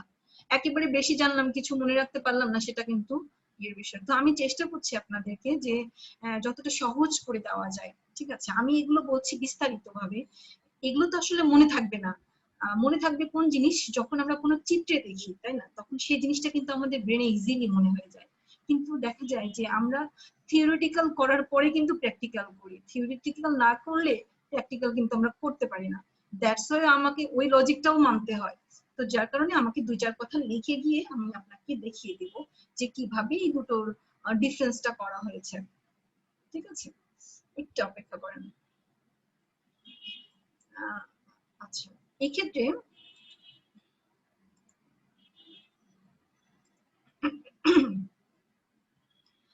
একটা বলি, ম্যাডাম আপনি ক্লাস এবং অবজেক্ট বর্ণনা করছিলেন, কাইন্ডলি ওটা যদি একটু শেষ করতেন। হ্যাঁ, ক্লাস আর অবজেক্ট সম্পর্কে বলতে গেলে স্যার আমি বলি, ক্লাস আর অবজেক্ট এখানে হলো আরেকটু বিস্তারিত বিষয়। এখানে সেটা হচ্ছে সি প্লাস প্লাস প্রোগ্রামিং ল্যাঙ্গুয়েজে চলে যেতে হবে পুরো ডিটেলস বুঝতে গেলে। তো আমি শুধু এখানে একটা কথাই বলবো যে ধরেন ক্লাস আর অবজেক্টটা কি, একটা নরমালি যদি বলি, আপনি ক্লাস বলতে আপনার ক্লাসই ধরেন না কেন, এই সি প্রোগ্রামিং এর ক্লাসই ধরেন না কেন, এখানে হচ্ছে এই ক্লাসের অবজেক্ট গুলো হচ্ছেন আপনারা যারা যে স্টুডেন্ট হিসেবে আছেন, বস্তু। ঠিক আছে, এখানে হলো ধরেন একটা ক্লাস বলতে ধরেন একটা মানুষ আর কি, মানুষের যে প্রজাতি, মানে বিভিন্ন ধরনের আর কি, ধরেন মানুষ, আমরা কি জীব, তাহলে জীবটা হচ্ছে এই ক্লাস। তো এই জীব ক্লাসের মধ্যে যারা অন্তর্ভুক্ত আমরা আছি, যারা মানুষ বা পশু পাখি সবাই কিন্তু পড়ে যায়। আবার দেখেন, আবার আমাদেরকে যখন ভাগ করে দেওয়া হয় যে এনিম্যালস কারা বা জীব বলতে আরো যারা যারা আছে, তো মানে এই ডিভাইডেশন গুলো আসলে করে দেওয়া হয় আর কি, যে উদ্ভিদ আর আমাদের মধ্যে নিশ্চয়ই একটা ডিফারেন্স আছে। তো এখানে আরো ক্লিয়ারলি আর কি এখানে এই কনসেপ্টটা কাজে লাগানো হয়। জি বলেন। আমরা যদি ক্লাস ধরি মানুষ, তাহলে পুরুষ মহিলা বা এটা আমরা বলতে পারি, এটা আমরা বলতে পারি যে আমরা যদি বলি যে মানুষ, তাহলে মানুষের মধ্যে তো পুরুষ মহিলা দুজন আছে, তো আমরা এটাও ধরতে পারি। তো এই ফিচার গুলো আসলে এই লজিক গুলো বা এই কনসেপ্ট গুলো এখানে আপডেট করা হয় বা এই মডেলে এসে তৈরি করা হয় আর কি। ঠিক আছে, তো আমরা অবজেক্ট বলতে কি বুঝি বলেন তো স্যার? স্যার বলছিলেন যে, হ্যাঁ বলেন শুনি। প্রশ্নটা বুঝি নাই ম্যাডাম, আবার বলবেন? অবজেক্ট কি বলেন তো একটু। ম্যাডাম যেমন আমি যদি মানে মানুষকে ক্লাস ধরি, তাহলে আমার অবজেক্ট হতে পারে পুরুষ, অবজেক্ট হতে পারে মহিলা, অবজেক্ট হতে পারে শিশু, আমরা ধর্মের ভিত্তিতেও ক্লাসিফাই করতে পারি, অর্থাৎ আরো বেশি ডিক ডাউন যেটা আর কি। ম্যাডাম সম্ভবত আমার হ্যাঁ আইসিটি স্যার গুলো একটু বলেন দেখি একটু কি বলবো। জি স্যার, ম্যাডাম আমি বলতেছি মানে অবজেক্ট বলতে ক্লাসের যে প্রপার্টিজ, মূলত আমার মনে হয় সেটাকেই বোঝায়। যেমন মেন যদি একটা ক্লাস হয়, তাহলে মাসুদ, রহিম, করিম এগুলা তার একটা অবজেক্ট, একটা অবজেক্ট সম্ভবত এরকম কিছু আর কি। আর কি স্যার বলেন তো একটু, আইসিটি স্যার আর কেউ আছেন? ICT sir. জি ম্যাম, আমার নাম হচ্ছে মানুষ, কমন নেম। জি। এরপরে বাকি যে নেম গুলো আছে আর কি, এর মধ্যে আবার ধরেন টোটাল পৃথিবীর মধ্যে ঘর, গরু, ছাগল, গাছপালা, প্রত্যেকটা আলাদা জিনিসটা হচ্ছে অবজেক্ট, টোটাল নেমটা হচ্ছে ক্লাস। তাহলে আমরা কি বলতে পারি? এখনো অনেকে অ্যাড হচ্ছেন কেন? আচ্ছা, আমরা তাহলে কি বলতে পারি? ক্লাস আর অবজেক্ট এক কথায় বলে দেন। ক্লাস হচ্ছে ম্যাডাম পুরো গ্রুপটা আর কি। আচ্ছা, এই ক্লাসের মধ্যে আবার একটা ক্লাস আর অবজেক্ট হচ্ছে স্টুডেন্ট গুলো আছে তাই না? ক্লাস হচ্ছে অবজেক্ট গুলোর সমষ্টি। ম্যাম সংক্ষেপে ক্লাস অবজেক্ট গুলোর সমষ্টি। আচ্ছা ম্যাম সংক্ষেপে আমরা বলতে পারি বড় ধরনের সমস্যাকে কতগুলো ছোট ছোট অংশকে এই তো সুন্দর একটা উত্তর পেয়ে গেলাম, তাকে আমরা অবজেক্ট বলি। এই তো সুন্দর একটা, এটা একটা সুন্দর উত্তর হলো যে একটা বড় কোনো কাজকে আরো ছোট ছোট মাইক্রো সার্ভিস বলা হয়। ম্যাডাম মানে হচ্ছে আমরা যে ডেটা গুলো একটা প্রোগ্রাম তৈরি করার জন্য আমরা যে ইনস্ট্রাকশন গুলো ব্যবহার করব বা যে ডেটা গুলো ব্যবহার করব, ওই সবগুলো ডেটার সমষ্টি হচ্ছে ক্লাস, আর প্রত্যেকটা ডেটা ইন্ডিভিজুয়ালি হচ্ছে একটা অবজেক্ট। M I right? মোটামুটি আমরা একটা ধারণা পেয়ে গেলাম তাই না ক্লাস এবং অবজেক্ট সম্পর্কে? আচ্ছা, এখন আমরা একটু আরেকটা জিনিস দেখি। আচ্ছা, তো অবজেক্ট হিসেবে আমরা দেখলাম উদাহরণ হিসেবে সি প্লাস প্লাস আছে তাই না? আচ্ছা, কি ব্যাপার আসছে না কেন? আচ্ছা, এরপরে আমরা দেখি যে ভিজুয়াল প্রোগ্রামিং মডেল। ঠিক আছে, ভিজুয়াল প্রোগ্রামিং মডেলে কি আছে আমরা একটু দেখি। ভিজুয়াল প্রোগ্রামিং মডেল হচ্ছে এটা এমন একটা প্রোগ্রামিং পদ্ধতি যেখানে বিভিন্ন চিত্রভিত্তিক নির্দেশ বা কমান্ড ব্যবহার করে প্রোগ্রাম তৈরি করা হয়। ঠিক আছে, তো এখানে ভিজুয়ালি কাজগুলো করা হয়, যার কারণে এটা অনেক মজার একটা আর কি কাজ আর কি। তো এখানে প্রোগ্রামাররা যারা কাজ করেন তারা ভিজুয়ালি করে থাকেন, যেমন ভিজুয়াল স্টুডিও নাম শুনেছেন অনেকেই। তো এই সফটওয়্যারটা ইউজ করেন বা ভিজুয়াল বেসিক সফটওয়্যার ইউজ করেন, এগুলো ইউজ করে আর কি ওনারা কাজগুলো করেন। তো ভিজুয়াল বেসিক প্রোগ্রামিং মডেলগুলো বিভিন্ন চিত্রভিত্তিক কাজের মাধ্যমে করা হয়। এগুলো আমরা একটু দেখবো আর কি, ভালো লাগবে তখন। আচ্ছা, তো স্ট্রাকচার্ড বা অবজেক্ট ওরিয়েন্টেড প্রোগ্রামিং এর উপর ভিত্তি করে ভিজুয়াল প্রোগ্রামিং তৈরি করা হয়। ঠিক আছে, অবশ্যই সেখানে আবার নিয়ম আছে যে কিভাবে ব্যবহার করব। ভিজুয়ালি তো আমাদেরকে দেখতে ভালো হতে হবে, প্লাস আমাদের কোডিং এর একটা বিষয় আছে, তো এখানেও আসলে কোডিং করা হয়। তো এরপরে আমরা একটা দেখি ইভেন্ট ড্রাইভেন প্রোগ্রামিং মডেল। তো এখানে আরো যেরকম আছে লেখা যে সকল ভিজুয়াল প্রোগ্রাম হচ্ছে ইভেন্ট ড্রাইভেন প্রোগ্রাম। মানে অলরেডি কিন্তু আমরা বলছি যে ভিজুয়াল প্রোগ্রামিং মডেলে এক কথায় বলতে গেলে যে ইভেন্ট গুলো হয়, যেমন একটা ডায়লগ বক্স তৈরি করা, একটা কমান্ড বক্স তৈরি করা, একটা সাবমিট বাটন তৈরি করা, এরকম যে ইভেন্ট গুলো বা এরকম যে কাজগুলো সেগুলো হচ্ছে ইভেন্ট ড্রাইভেন প্রোগ্রামিং। ঠিক আছে, এর সাথে রিলেটেড আর কি। তো এরকম ওয়েব সার্ভিস মডেল আমরা দেখি যে যেরকম বিভিন্ন ধরনের ওয়েব পেজ আছে, তো এরকম আসলে অনেকগুলো মডেল আছে। ঠিক আছে, তো এই মডেলগুলো আসলে কোন ওয়েতে কাজ করে এটা একজন প্রোগ্রামার জেনে থাকে এবং তাকে বলা মাত্রই সে কাজগুলো করে দেয়। আচ্ছা, আমরা এখানে একটা জিনিস দেখি যে আমরা সি এবং সি প্লাস প্লাস এর দুটো বিষয় দেখলাম, একটা হচ্ছে স্ট্রাকচার্ড প্রোগ্রামিং আর একটা দেখলাম যে অবজেক্ট ওরিয়েন্টেড প্রোগ্রামিং, তাই না? তো এখানে দেখেন উপরেটা হচ্ছে সি এর একটা প্রোগ্রাম দেওয়া আছে, নিচে দেওয়া আছে সি প্লাস প্লাস প্রোগ্রাম। তো উপরে যেটা দেওয়া আছে এখানে এটা হচ্ছে একটা প্রোগ্রাম লেখা আছে এখানে হ্যালো ওয়ার্ল্ড লেখা, যেটা সর্বপ্রথম আর কি একটা জাস্ট একটা প্রিন্ট করবে আপনার নাম বা যে কোনো একটা কিছু। তো হ্যালো ওয়ার্ল্ড একটা প্রিন্ট করে দিবে, তার একটা প্রোগ্রাম তৈরি দেওয়া আছে সি ভাষায়। এখানেও তাই, এটা দুইজন কিন্তু একই আউটপুট দেবে। ঠিক আছে, তো আমরা দেখছি যে এই হ্যালো, এই যে প্রিন্ট এফ, এটা হচ্ছে একটা ফাংশন। ঠিক আছে, যে এর কাজটা কি, এ হচ্ছে এই জিনিসটা এর মধ্যে যে যা থাকবে তাকে হচ্ছে প্রিন্ট করে দেওয়া। কোথায়? ফলাফল অংশে। ফলাফল অংশ বলতে আউটপুট অংশে। তাহলে আমরা একটা জিনিস দেখি যে সি প্লাস প্লাসে এই জিনিসটা আমরা প্রিন্ট এফ না লিখে আমরা কিন্তু লিখেছি সি আউট। ঠিক আছে, সি আউট লিখে দেখেন ওই একই লাইন একই আউটপুটে দিবে, কিন্তু একটু ভিন্ন ভাবে লিখেছি। তাহলে আমরা দেখলাম যে সি তে লিখলাম যেভাবে কোডটা, সি প্লাস প্লাসে গিয়ে লিখলাম একটু আলাদা ভাবে কোডটা। এই কোডিং এর বিষয়টা একটু মাথায় মানে আমরা মানে একজন প্রোগ্রামার হিসেবে বুঝতে হবে যে আমাদেরকে কোন ভাষায় কোডিং গুলো লিখতে হবে।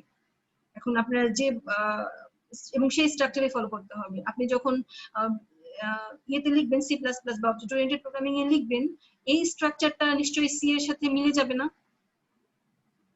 ঠিক আছে, তো এই জিনিসটা আসলে একজন প্রোগ্রামার বুঝে থাকে। আচ্ছা, এরপরে আমরা দেখি যে স্টেপস অফ প্রোগ্রামিং, যে প্রোগ্রামিং এর যে ধাপসমূহ, সেই ধাপসমূহগুলো আমরা একটু দেখি। কোন কোন ধাপ পার হলে আমরা বুঝি যে হ্যাঁ আমরা আসলে একজন প্রোগ্রামার এই জিনিসটা হইতে পারবো আর কি। এটা তা কিন্তু না, আমরা আসলে দেখবো যে কিভাবে বা কোন প্রসেসে প্রোগ্রামিং করা যায়, কোন প্রসেসে প্রোগ্রামিং করতে হয়, কিভাবে ইনপুট দিতে হয়, কিভাবে কি করতে হয়, এই সম্পর্কে একটু ধারণা পাওয়া, এই আর কি। ঠিক আছে, আমরা তো জানি যে প্রোগ্রামিং সম্পর্কে যদি আমরা অনেক বেশি কিছু জানি বা একটা প্রোগ্রাম নিজে লিখতে পারি, একটা প্রোগ্রাম নিজে লিখতে পারাটাই হলো প্রোগ্রামার সে তখন হতে পারবে। যতক্ষণ না পর্যন্ত আপনি নিজে থেকে একটা কোড বা একটা কোনো কিছু তৈরি না করছেন, ততক্ষণ পর্যন্ত আপনারা শিখছেন, এরকম একটা স্টেজে আছেন। তো আমাদেরকে সি শেখার এই মুহূর্তে শুরুতেই আর কি যে এই বিষয়গুলো সম্পর্কে ধারণা দেওয়া হচ্ছে যে আপনাকে আরো জানতে হবে যে আমার প্রোগ্রামিং সম্পর্কে ডিটেলস আগে জানতে হবে। ও আচ্ছা, এইভাবে আমাকে এই থ্রুতে আগাতে হবে, দেন আমি আমার মেইন লক্ষ্যে পৌঁছাতে পারবো। এখন আপনি সি এর জায়গায় সি প্লাস প্লাস শিখেন, জিনিস সেম, কনসেপ্ট সেম। একটু আগে যেটা দেখালাম যে দুটো শুধু গঠনগত পার্থক্য আছে। আবার একটা জিনিস দেখলাম যে একটু এক্সট্রা ফিচার নিয়ে সি এর সাথে প্লাস প্লাস চলে এসছে, তাই না? তার মানে হচ্ছে সি এর থেকে একটু এক্সট্রা আরো বেশি মোর ফিজিবল একটা ওয়ে দিচ্ছে আপনাকে, মানে আরো ব্যবহারের জন্য আরো বেশি ভালো আপনাকে প্রপার একটা সার্ভিস দিচ্ছে সি প্লাস প্লাস। তাহলে সি প্লাস প্লাস আপনি শিখবেন না সি শিখবেন, নাকি আপনি অন্য কোন ভিজুয়াল বেসিক শিখবেন, আপনার কোনটা ভালো লাগবে সেটা পরের বিষয়, কিন্তু জিনিস কিন্তু সেম, যে আমার কনসেপ্টটা কিন্তু সেম। যে আমি ক্যালকুলেটর তৈরি করতে পারি, ক্যালকুলেটর কিন্তু ধরেন এই যে আমরা ক্যালকুলেটরের উদাহরণ টানছি শুরু থেকে, এই জন্যই বলছি যে শুরু থেকে আমরা ক্যালকুলেটর যখন তৈরি করব তখন শুরু থেকে শেষ পর্যন্ত সবকিছুই আমরা যে ধাপগুলো দেখলাম, যে হ্যাঁ আসলে আগে যোগের কাজে আগে তোমরা ফলাফল পাবো না, আগে নিশ্চয়ই দুটো সংখ্যা নিয়ে করবো, তো এই বিষয়টা আসলে আমরা সবকিছু পুরো লজিক সবই কিন্তু সেম। এখন আমি কোন ইয়েতে ইমপ্লিমেন্ট করব, কোন ভাষায় ইমপ্লিমেন্ট করব, সেটা হচ্ছে আমাদেরকে বলে দেওয়া হয়, প্রোগ্রামারদেরকে বলে দেওয়া হয়। দেন যেটা আছে সেটা হচ্ছে এখন প্রোগ্রামিং এ এসে প্রোগ্রামার কিন্তু জানছে যে হ্যাঁ ঠিক আছে আমাকে এই ধাপগুলো আমরা শিখবো, তো তখন সে কি করলো, আপনাকে বলে দিই, মানে প্রোগ্রামার তখন সেই ধাপগুলো আর কি অনুসরণ করবে, যে আমাকে আউটপুট পর্যন্ত যেতে হবে, সে যে কোনো একটা ল্যাঙ্গুয়েজ সিলেক্ট করে সে তার সমাধান করবে, ঠিক আছে? আচ্ছা, তো আমরা দেখলাম যে একটা প্রোগ্রাম একটা মাত্র সমস্যার সমাধান করে থাকে, এই বিষয়ে কারোর কোনো শঙ্কা নেই বা কারোর কোনো দ্বিধা নেই, আমি এটুকু মনে করছি যে সবাই অন্তত বুঝতে পারছেন।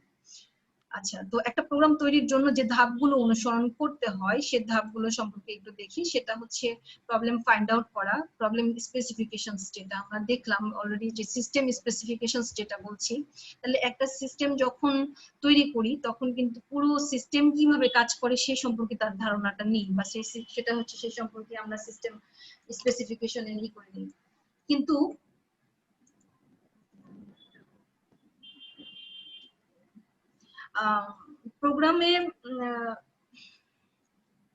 প্রোগ্রামের এরকম একটা আছে যে আমরা যখন একটা কাজ করব তো সেখানে আসলে প্রবলেম স্পেসিফিকেশনস থাকবে, প্রবলেমটাকে নিয়ে আমরা অ্যানালাইসিস করব, দেন প্রোগ্রামটাকে ডিজাইন করব, এবং দেন প্রোগ্রামটাকে ডেভেলপমেন্ট করা হবে, দেন প্রোগ্রামের ইমপ্লিমেন্টেশন করা হবে, দেন ডকুমেন্টেশন করা হয়, দেন মেইনটেনেন্স করা হয়। এই দুটো এক ফেজেই করা হয়, দেন দ্যাট মিন্স একটা ফেজেই কমপ্লিট করা যায় আর কি, কমপ্লিট করা হয়। আচ্ছা, তো এই যে ওয়ে গুলো আপনি দেখেন, আমি এই যে প্রোগ্রাম ডকুমেন্টেশনটা হলো যে পুরো প্রোগ্রামের কাজটা মানে কিভাবে করলেন, বা আপনার যোগের কাজটা আসলে এইভাবে আগে একটা সংখ্যা দিয়ে করতে হবে, খালি যোগের বাটনটা চাপলে হবে না, এই কথাটা তো লিখে রাখতে হবে, না হলে মানে ইউজারকে বলে দিতে হবে যে আপনি এইভাবে আমার ক্যালকুলেটরটাকে ব্যবহার করবেন, ঠিক আছে? তো এই জিনিসগুলো ডকুমেন্ট করে রাখা হয় এই স্টেজে। আমি আশা করছি যে আপনারা বোধহয় প্রত্যেকটা ধাপ বুঝতে পেরেছেন যে কোথায় কি করা হয়, ঠিক আছে? ক্লিয়ার সবার? ওই একই আমরা যেভাবে বললাম যে হচ্ছে সফটওয়্যার স্পেসিফিকেশন বা software analysis, software design, software development করা হয়, সফটওয়্যার ইমপ্লিমেন্টেশন করা হয়, ওই ফেজটাই কিন্তু এখানে চলে এসেছে শুধুমাত্র প্রোগ্রামিং ক্ষেত্রে। ক্লিয়ার সবার? কোনো কোশ্চেন আছে? কেউ কিছু বলতে চান এই পর্যন্ত? আমার ডকুমেন্টেশন প্রোগ্রাম 6 নম্বর ধাপ, প্রোগ্রাম ডকুমেন্টেশনটা একটু বুঝতে চাই। স্যার এটাই বললাম তো স্যার, এটাই তো বললাম যে ডকুমেন্টটা করব কি, সেখানে আমি আসলে আমার ক্যালকুলেটর যে তৈরি করেছি ওই যে বললাম আমার কিন্তু সি তে লিখলেও ক্যালকুলেটর তৈরি করতে পারবো, সি প্লাস প্লাসেও ক্যালকুলেটর তৈরি করতে পারবো, আমরা ভিজুয়াল বেসিকেও ক্যালকুলেটর তৈরি করতে পারবো। তাহলে আমি যে ক্যালকুলেটরটা আপনার তৈরি করে দিলাম, তাহলে আমি কোন ভাষায় তৈরি করলাম এটা তো আমাকে বলে দিতে হবে।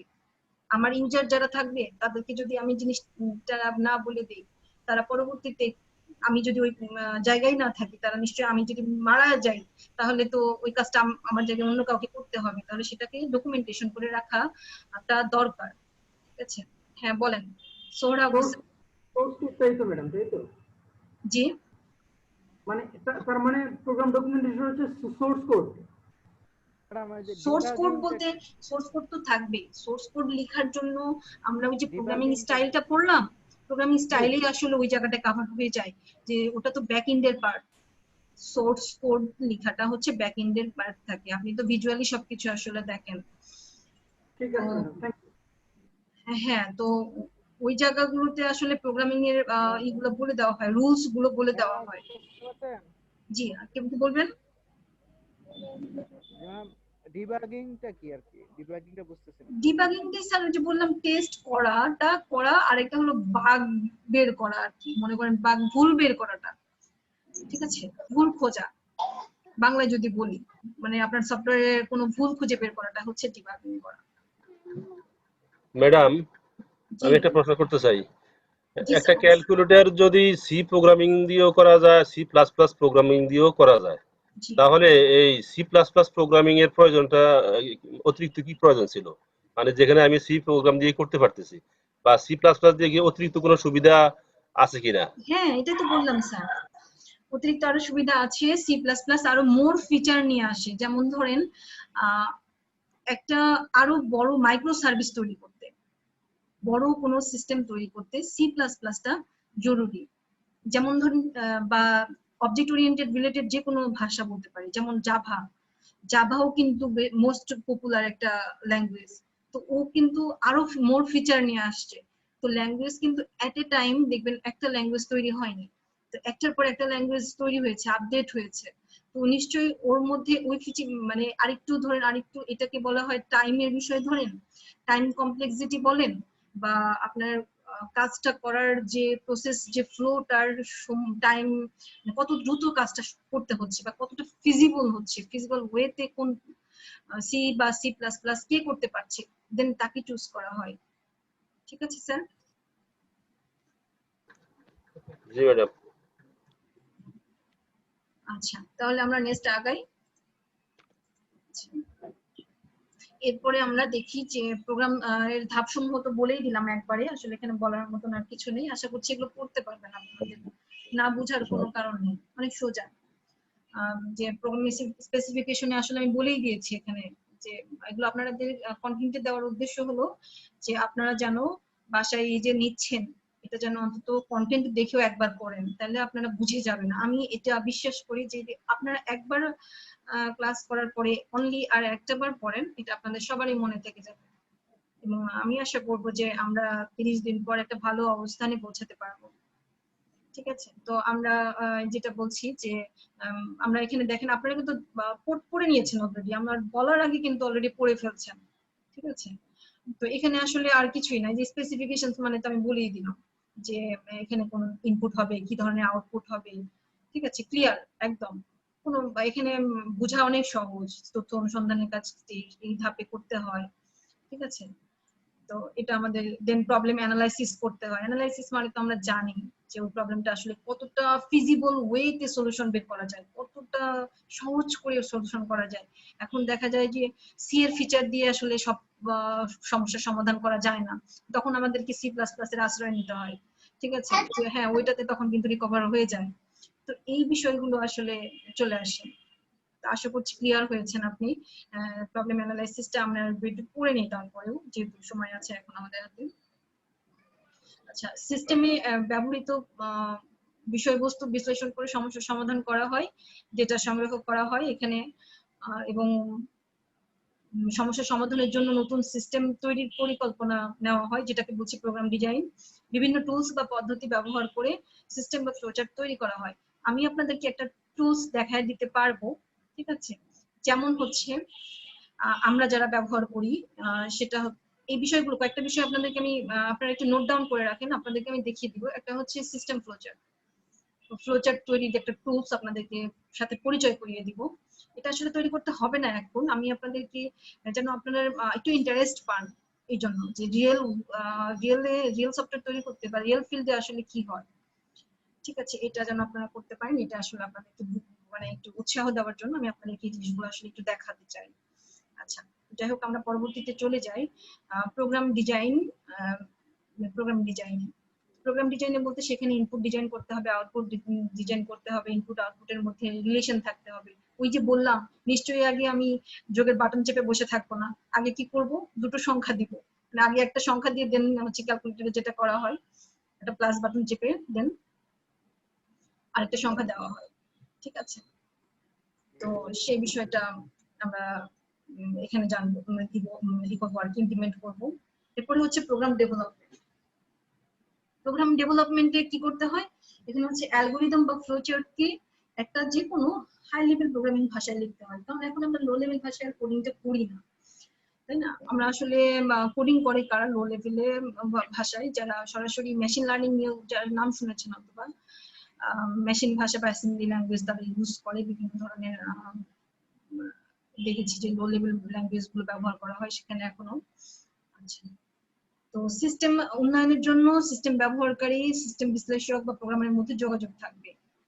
তো একটা সিস্টেম ডেভেলপ করার জন্য যারা সিস্টেম ইউজার থাকবে, যাদেরকে বলা হয় ব্যবহারকারী, যারা সিস্টেম অ্যানালিস্ট বলা হয়, ওই সিস্টেমের মধ্যে আরো কতটা, ওই যে বললাম কতটা ফিজিবল ফ্যাসিলিটি থাকবে এই সিস্টেমে, তারা সেই আর্কিটেকচার ধরে ধরে সিস্টেম অ্যানালিস্ট পুরো সিস্টেমটার সমস্ত খুঁটিনাটি সে হচ্ছে জানবে, এবং প্রোগ্রামারের মধ্যে যোগাযোগ থাকবে বলা হয়েছে, এবং আরেকজন প্রোগ্রামার থাকবে, তাই না? তাহলে সিস্টেম অ্যানালিস্ট আসলে বলে দিবে প্রোগ্রামারকে যে কি করতে হবে, তখন প্রোগ্রামার তৈরি করবে, তৈরি করার পরে দেন সফটওয়্যারটা তৈরি হবে। আচ্ছা, এরপরে আমরা দেখি যে প্রোগ্রাম বাস্তবায়ন। তো এখানে আসলে প্রোগ্রামের টেস্টিং বা ডিবাগিং করা হয়ে থাকে, এখানে এক কথায় আর কোনো কিছু বলার নেই। দেন প্রোগ্রাম ডকুমেন্টেশনে কি থাকবে, ফ্লো চার্ট এবং প্রোগ্রাম তৈরির জন্য প্রয়োজনীয় কাজের তালিকা থাকবে। প্রোগ্রামটা কি কি ভাবে ব্যবহার করা হয়েছে, বা কোন কোন ওয়ে বা কোন কোন ল্যাঙ্গুয়েজ এখানে সাপোর্ট করে, বা কোন কোন আমার কোন সফটওয়্যার লাগবে এটার জন্য, আমার মানে যেটা একটা সিস্টেম আর কি চলতে আপনার ডিভাইসটার স্পেসিফিকেশনস কি কি থাকবে, হতে হবে, এটা আর কি এখানে থাকবে আর কি, ঠিক আছে?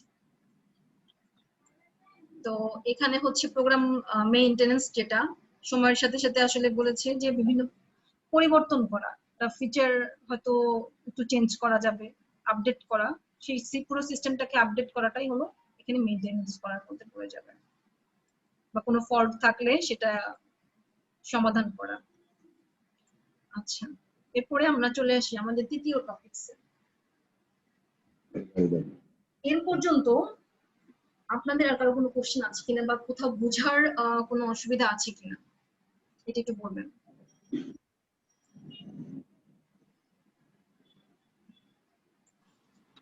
বুঝতে পেরেছি ম্যাম। বুঝতে পেরেছেন সবাই? জি ম্যাম।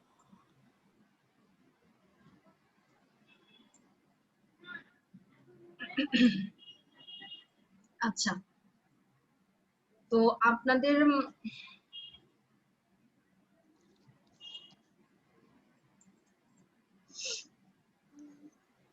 ওকে ম্যাডাম, ঠিক আছে।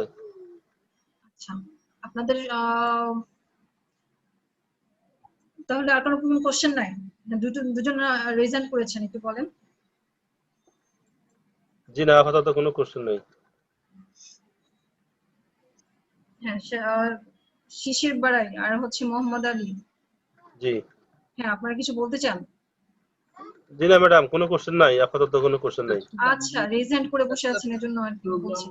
প্রোগ্রামিং মডেল যেটা 1 নম্বর, ওইটাতে লেখা ছিল ইনস্ট্রাকশন দ্বারা নিয়ন্ত্রিত হবে, আর 2 number object oriented programming model যেটা, ওইখানে বলা ছিল যে ইনস্ট্রাকশন গুলো ডেটা দ্বারা নিয়ন্ত্রিত হবে। একটা ইনস্ট্রাকশন দ্বারা নিয়ন্ত্রিত এবং একটা হচ্ছে ডেটা দ্বারা নিয়ন্ত্রিত। আমি ওই যে অবজেক্টের কথা বলছি, ক্লাস এবং অবজেক্ট দ্বারা নিয়ন্ত্রিত হবে। আপনি আগে ধরেন সরাসরি ভ্যালু ইউজ করেছেন, ডিরেক্ট আপনি 2 আর 3 যোগফল পেয়ে যাবেন সিতে সরাসরি, ঠিক এই আছে? সাইড তো এই সাইডে, হ্যাঁ। তো এটা ঘুরে দে এটা এই মাত্রা হেমে দে, এটা কোন? তো এরকম এই ফিচারটা মানে এই একই জিনিসটা কিন্তু আমরা সি প্লাস প্লাসে গিয়ে আবার আরেকটু মোর ফ্লেক্সিবল এইভাবে করে আসি। এখানে আর কোনো নাই আর কি, জাস্ট এখানে ডেটা আরেকটা একটা হয়তো ডেটার মধ্যে রেখে আমরা কাজ করেছি। যেমন হচ্ছে আমরা যদি ধরেন উদাহরণ হিসেবে যেটা দিই আর কি,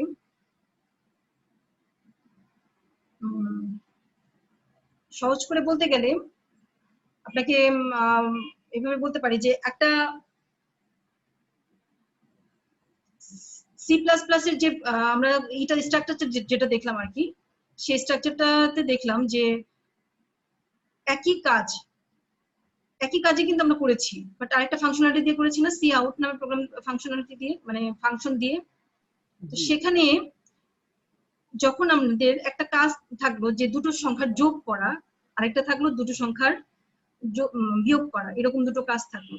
তো এরকম দুটো কাজকে আমরা হচ্ছে ডেটাগুলোকে আসলে সবকিছুই কিন্তু ডেটাকে আমরা প্রসেস করে ইনস্ট্রাকশন পাই। আসলে কথাগুলোটা হচ্ছে এরকম যে ডেটাগুলোকে আমরা কতগুলো ভাগে ভাগ করে নিয়ে নিই, যে হ্যাঁ আমরা ইনপুট আসলে একাধিক জায়গা থেকেও তো আসতে পারে, তাই না? ইনপুট গুলো যে দিব, ইনপুট গুলোকে সিস্টেমে যখন আমরা দিব, দেওয়ার পরে প্রপার ওয়েতে আমরা যখন দিব, তখন সিস্টেমটা কিন্তু কাজ করবে। তো আপনি যেটা বলতে চাচ্ছেন যে আমি ওখানে লিখেছি ডেটার কথা, ডেটাগুলো ঈদের মানে ইনস্ট্রাকশন দ্বারা আর কি লিখেছি, যে বললাম। তো এখানে আপনার কনফিউশন লেগে যাচ্ছে, তাই তো? জি ম্যাম। আচ্ছা,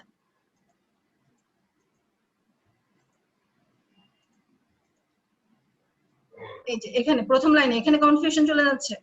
হ্যাঁ, কনফিউশনের কোনো কারণ নেই, ঠিক আছে। এখানে এই ডেটা বলতে আপনি যখন আপনাকে ক্লাস আর অবজেক্ট বুঝাতে পারবো, আসলে এটা এখন কেন বলতে চাচ্ছি না, ক্লাস আর অবজেক্ট বুঝাতে গেলে আরো টাইমটা চলে যাবে।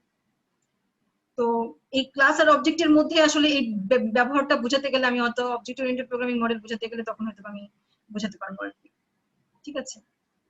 তো আমি আপনাকে যদি ক্লাসের টাইমের শেষে সময় পাই, আপনি একটু নোট ডাউন করে রাখেন, আমি আপনাকে একটু দেখিয়ে দিব পরে, ঠিক আছে? ঠিক আছে ম্যাম। আচ্ছা, তো আরেকটা আমরা দেখি,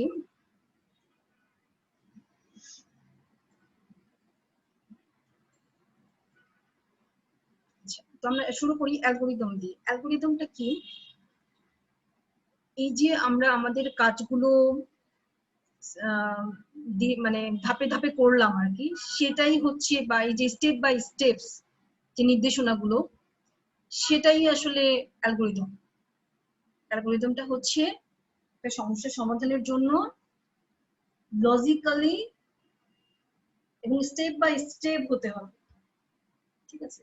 যেখানে আমরা ইচ্ছা করলে এটাকে খাতায় লিখে রাখতে পারি, অথবা আমরা ডকুমেন্ট মানে ডক ফাইলে বা যে কোনো একটা ফাইলেও লিখে রাখতে পারি যে হ্যাঁ আমার এই কাজের জন্য বা এই সিস্টেম তৈরির জন্য এই কাজ করা হয়েছে, সেটা আগে প্রথমে এই কাজ করবে, তারপরে এই কাজ করবে, মানে দেন আমরা হচ্ছে আউটপুট পাবো। তো এগুলো আসলে আমরা ধাপে ধাপে লিখে রাখি, সেই লিখে রাখার যে পদ্ধতি সেটাই হচ্ছে অ্যালগরিদম। তো এরপরে বলি যে কোনো সমস্যা সমাধানের জন্য, সমস্যাকে কম্পিউটার প্রোগ্রামিং দ্বারা সমাধান করার পূর্বে কাগজে কলমে সমাধান করার জন্যই অ্যালগরিদম ব্যবহার করা হয়। আসলে এটা কাগজে কলমে বলতে নট নেসেসারি, আপনি ডক ফাইলেও করে রাখতে পারেন, এরকম আর কি। এটা বলছি অ্যালগরিদম তৈরির কিছু শর্ত থাকবে, মানে আমার একটা অ্যালগরিদম আমি লিখলাম, হ্যাঁ আমি কোন ওয়েতে কাজ করেছি, যতটা সহজভাবে আপনি লিখতে পারেন আর কি। আমরা আরেকটা উদাহরণ দিয়েছিলাম যে হচ্ছে লাইটের অন অফ এর বিষয়টা, যে আপনি সুইচ অন করলেন লাইট অন হয়ে গেল, সুইচ অফ করলেন লাইট অফ হয়ে গেল। তো আপনাকে যদি এরকমটা বলা হয় যে আপনি লাইট অন এবং অফ এর জন্য একটা প্রোগ্রাম তৈরি করুন, ঠিক আছে, তো আপনি কিন্তু পারবেন। ধরেন সুইচটা যখন অন করলেন, আপনার লজিকটা হবে এরকম, সুইচটা যখন অন করলেন তখন লাইটের সুইচটা অন হলো, দেন যখন অফ করলেন দেন লাইটের সুইচটা তখন অফ হয়ে গেল। তো এই যে প্রোগ্রামটা আমি সুইচ অফ করলাম লাইট অন হয়ে গেল, জিনিসটা তো এরকম কনসেপ্টটা হবে না, আমাকে হতে হবে আসলে প্রপার ওয়েতে, তাই না? সুইচ অন করলে অনই হবে, অফ করলে অফই হবে, এখানে সেটা বলেছি।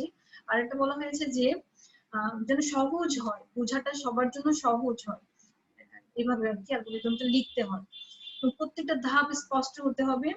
আচ্ছা, এবং একটা সসীম সংখ্যক, মানে আপনি এই যে আমি এই ছোট্ট একটা কাজের কথা বললাম, আপনি কি করলেন, লিখতেই থাকলেন, আরো অনেক কিছু লেখার চেষ্টা করলেন, হ্যাঁ তারপরে আবার লাইট অফ হয়ে গেছে, তারপরে আবার অন করেছি, মানে এরকম একই কথা আপনি বারবার লিখছেন, এটা আসলে হওয়া যাবে না।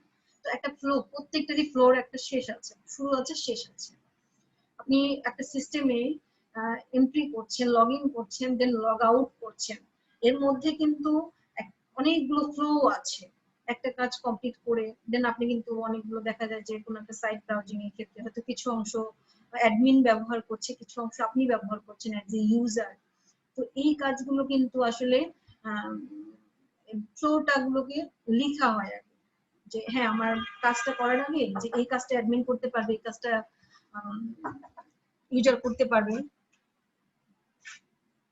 আচ্ছা সরি, ইউজার করতে পারবে এই বিষয়টা আসলে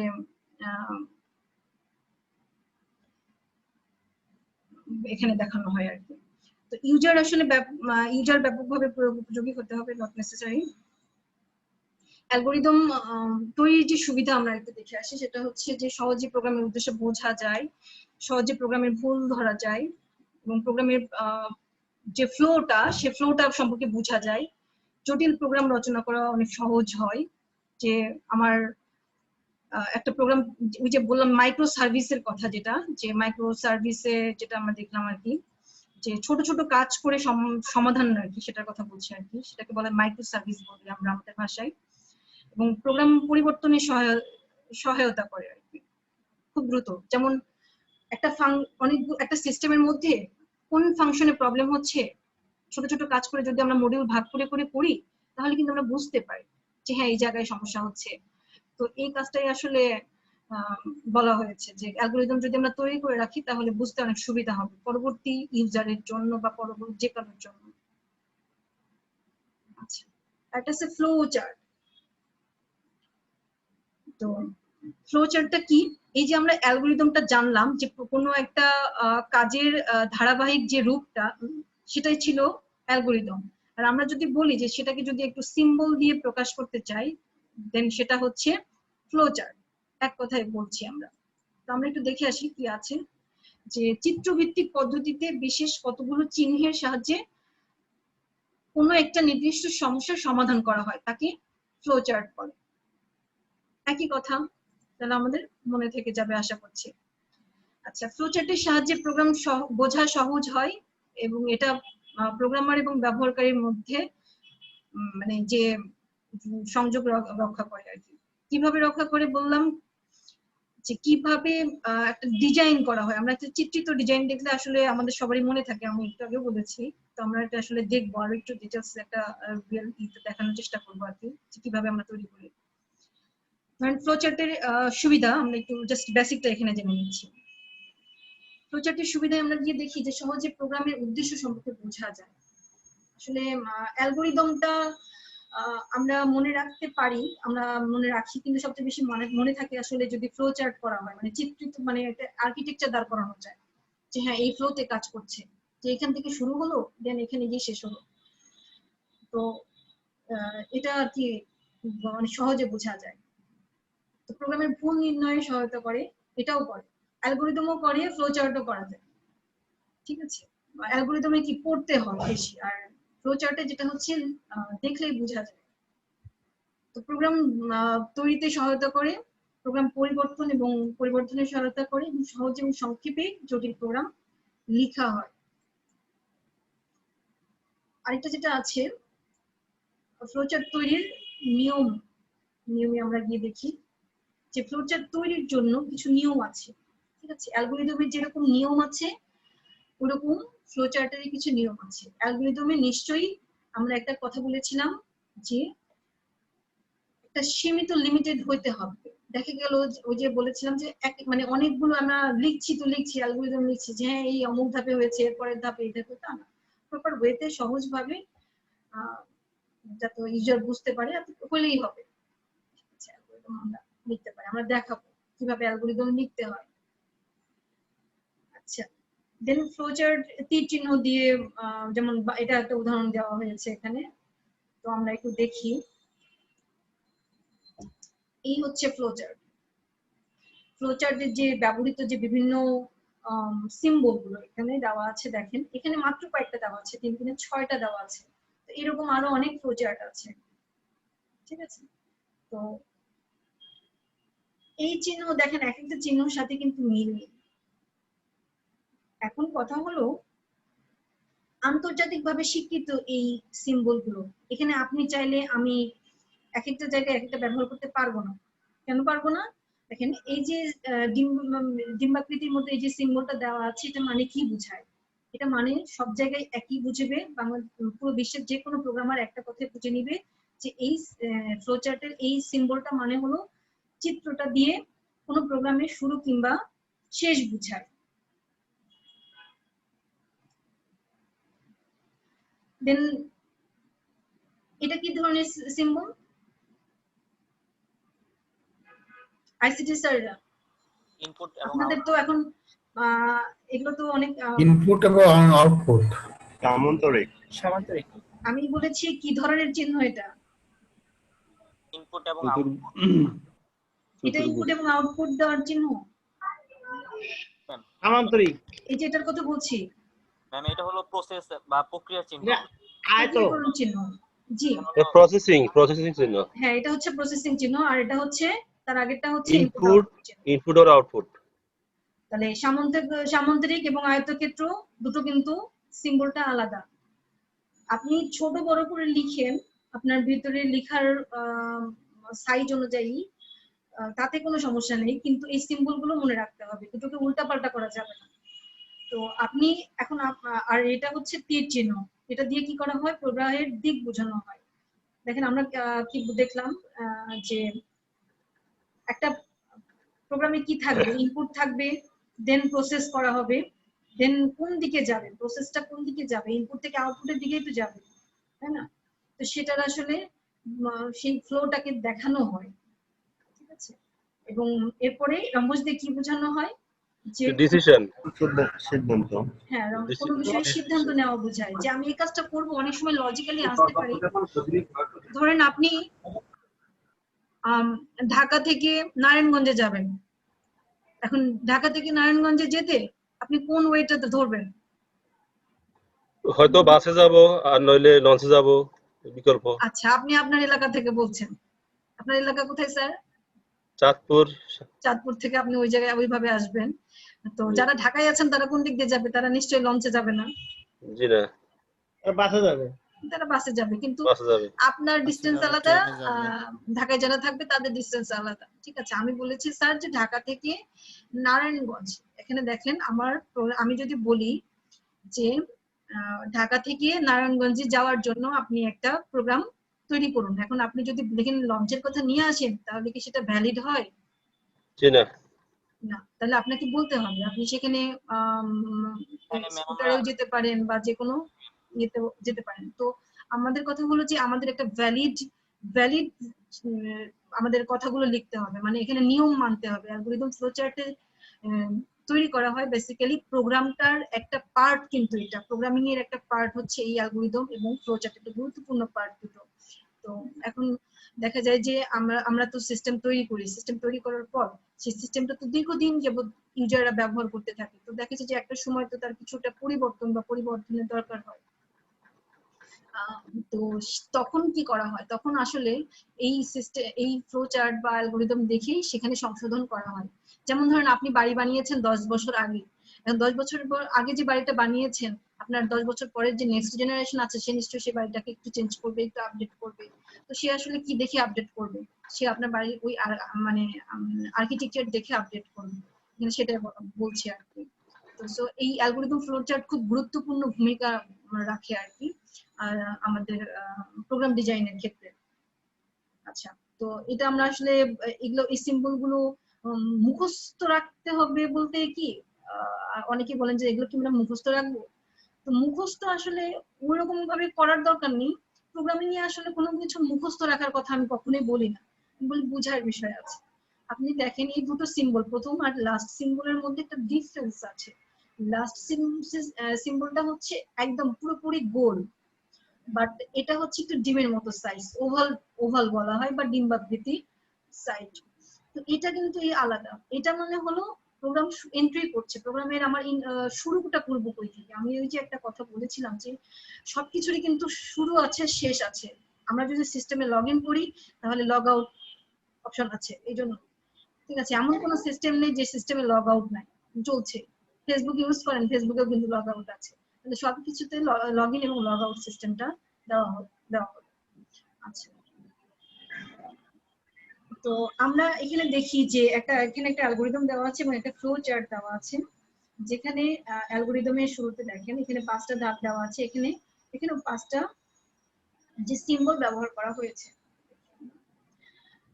আচ্ছা, সিম্বল বলতে এখানে 5টা মধ্যে 6টা সিম্বল ব্যবহার করা হয়েছে। 6টা কি কি আমি বলছি। প্রথমে দেখেন শুরু করছি, এই শুরুটাকেই আমরা চিত্রে দিয়েছি এই ডিম্বাকৃতির সাইজটা, কারণ আমরা একটু আগে দেখে আসলাম যে এই চিহ্ন দ্বারা কি বোঝানো হয়, শুরু করা। জি, তাহলে শুরু করছি, ঠিক আছে। এখন হচ্ছে রিড করা, এ এবং বি। তাহলে এ এবং বি রিড করাটা মানে হচ্ছে আপনার কিবোর্ড থেকে ডাটা নেওয়া, যে আপনি কত আর কত যোগ করতে চান, দুটো সংখ্যা নেওয়া, ঠিক আছে। ধরে নিচ্ছি এখানে এ আর বি হচ্ছে দুটো সংখ্যা, ঠিক আছে, দুটো ডেটা। তো এই দুটো ডেটাকে আমরা কি করছি, ইনপুট নিচ্ছি, ঠিক আছে। ইনপুট করে দেন আমরা সেটাকে ক্যালকুলেট করছি কোথায়, এই যে প্রসেসিং ফেজে গিয়ে, ঠিক আছে স্যার। এরপরে আমরা কি করছি, আউটপুট পাচ্ছি। তাহলে আমরা দেখেন এখানে একটা জিনিস খেয়াল করি, এই উপরের যে ইনপুট নেওয়া এবং এই যে আউটপুট নেওয়া, দুটোর সিম্বল কিন্তু দেখতে একই, ঠিক আছে। আমরা একটু মিলিয়ে দেখি এই যে আগেরটার সাথে, এই যে দেখেন যেটা চিহ্নটা দ্বারা চিত্র দ্বারা কি করা হয়, ঠিক আছে, ইনপুট আউটপুট বোঝানো হয়। তাহলে দেখেন এই যে এখানে কি করেছিলাম, দুটো সংখ্যা ইনপুট নিয়েছিলাম এবং যোগ করার পর প্রসেস করার পর একটা ফলাফল পেলাম, দেন সেটা হচ্ছে আউটপুট আর কি। দেন আমাদের কি আমরা বলেছিলাম স্টপ করে দেওয়া, শেষ আর কি। এটা মানে কি শেষ। আমরা কিন্তু লেখা দেখছি না, লেখা আপনি যাই করেন তাই করেন। আমি কি করব, ফ্লো চার্টের আমার এই সিম্বল গুলো আগে বুঝবো। ফ্লো চার্ট পড়ার নিয়ম হলো আগে সিম্বল গুলো ধরা, ঠিক আছে।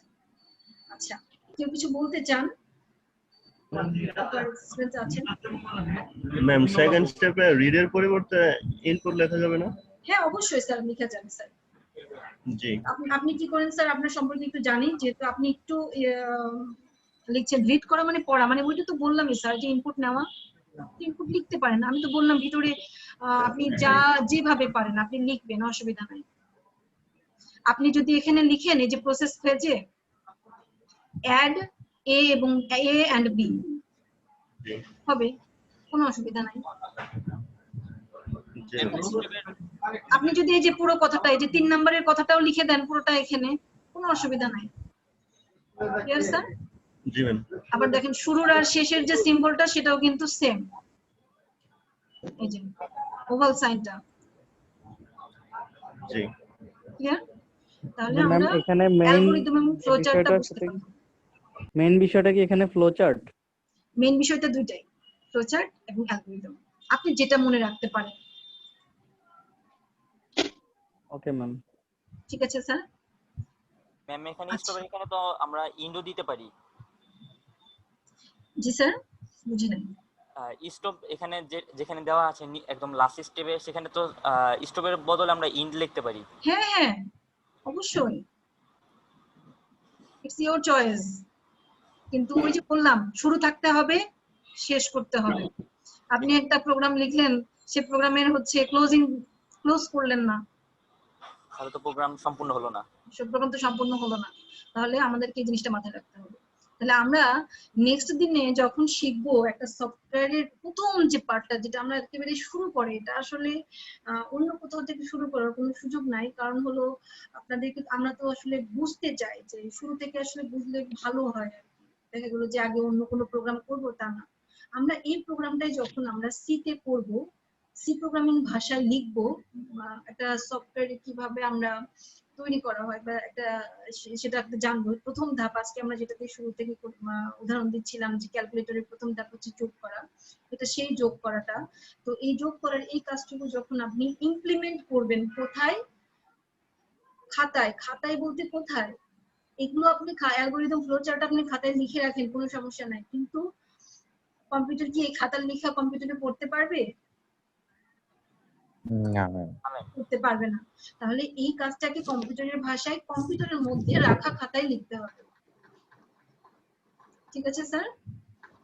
সে জি খাতায় ম্যাম। লিখতে হবে, কম্পিউটারকে বলতে হবে, তাহলে ও বুঝে নিবে যে হ্যাঁ ঠিক আছে। জি ম্যাম। তো আমরা এই কাজগুলো নেক্সট ডেতে করব। তো যেহেতু 6:30 বাজে, আপনাদেরকে আমি আজকে একটু অ্যাটেন্ডেন্সের বিষয়ে একটু বলবো। এখানে আর কারোর কোনো কোশ্চেন থাকলে আপনারা আমাকে করতে পারেন।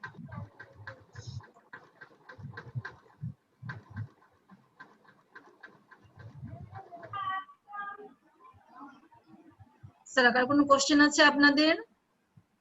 না ম্যাম। ম্যাম আমার একটা কোশ্চেন আছে। জি স্যার বলেন। সি প্রোগ্রামিং দিয়ে আমরা এই যে বর্তমানে যে উইন্ডোজ বেস যে সফটওয়্যারগুলো দেখতেছি, জি, মাইক্রোসফট এখনো পর্যন্ত সি এর উপর ডিপেন্ডেন্ট, সি জি প্রোগ্রামিং এখন ল্যাঙ্গুয়েজের উপর। এখন যেমন মনে করেন যে এমএস ওয়ার্ড, এক্সেল এই জাতীয় প্রোগ্রামগুলি কি আমরা সি প্রোগ্রামিং দিয়ে করতে পারবো কিনা? ওই সফটওয়্যার তৈরি করতে সফটওয়্যারটাই তো পারবো? আপনার সি দিয়ে বানানো স্যার। সি দিয়ে করানো না? জি, মাইক্রোসফটের যে সফটওয়্যারটা আপনারা ব্যবহার করছেন জি সেই সফটওয়্যারগুলো কিন্তু সি দিয়ে বানানো। জি ম্যাম। তারপর কোনো কোশ্চেন আছে? এমএস ওয়ার্ড যে সফটওয়্যারটা এটা কি আমরা স্ট্রাকচারড সফটওয়্যার বলতে পারি, না আপনার এই যে অবজেক্ট ওরিয়েন্টেড সফটওয়্যার বলতে পারি প্রোগ্রামটা? আমরা তো সি দিয়ে করেছি স্যার, তাহলে সি কোন স্ট্রাকচারের মধ্যে পড়ে যায়? যে তাহলে স্ট্রাকচার প্রোগ্রামের মধ্যে এমএস ওয়ার্ড, এক্সেল এগুলি না? Yes. Thank you. আর কার কোনো কোশ্চেন আছে স্যার? ম্যাম একটা সফটওয়্যার দেখে কি আমরা বুঝতে পারি যে এটা সি দিয়ে করা নাকি সি প্লাস প্লাস দিয়ে করা? কোনো কি আচ্ছা, ওয়ে আছে? আপনাদেরকে একটা জিনিস দেখাই, সেটা হলো ধরেন আপনি এই যে গুগল আছে, গুগল একটা পেজ না, মেইন পেজ না? জি। দেখতে পাচ্ছেন আমার শেয়ারিংটা? জি না, দেখা যাচ্ছে না। না ম্যাম, শেয়ার বন্ধ করা মনে হয়। শেয়ারটা বন্ধ হয়ে গেছে। হ্যাঁ, শেয়ারটা বন্ধ হয়ে গিয়েছে। আপনারা জি তো ম্যাম, গুগল এখন দেখা যাচ্ছে। এখন দেখা যাচ্ছে। ঠিক আছে। তো এই গুগলের একটা জিনিস আমি দেখাবো আপনাদেরকে, যে দেখেন এখানে ভিউ পেজ সোর্স কি করলাম আমি, ভিউ পেজ সোর্স করলাম, জাস্ট রাইট ক্লিক করে ভিউ পেজ সোর্স করলাম। আর এই যে দেখেন আমাদের যে কোডিং গুলা এখানে কিন্তু দেখা যাচ্ছে, বাট আপনি কিন্তু এখানে কোনো কিছু লিখতে পারবেন না। আমি কিন্তু কিবোর্ডে লিখছি, লেখা ট্রাই করছি, বাট আমি কিন্তু লিখতে পারছি না। তো এখানে কিন্তু লেখা আছে আমার, ঠিক আছে? এখানে PHP তে ব্যবহার করা হয়েছে, ঠিক আছে, HTML আছে, ঠিক আছে। তো আমরা এই জিনিসটা আর কি দেখলাম, তাহলে আমরা দেখতে পাচ্ছি যে যে কোনো ওয়েব পেজে আপনি রাইট ক্লিক করবেন, রাইট ক্লিক করে ভিউ পেজ সোর্স দেখবেন, দেখবেন অসংখ্য পরিমাণে যে লিংক দেখতে পাচ্ছেন, একটা লিংক থেকে আরেকটা লিংক, আরেকটা লিংক থেকে আরেকটা লিংক, যে কোনো জায়গায় যাবেন আপনারা দেখতে পারবেন। তো এটা হচ্ছে দেখালাম। তো কোন কোডিং এ আছে দেখা যায় আর কি। তো আরেকটা বিষয় আপনাদেরকে এখন বলি, যে আপনারা অ্যাটেন্ডেন্সের জন্য আপনাদেরকে একটা লিংক দিয়ে দিচ্ছি,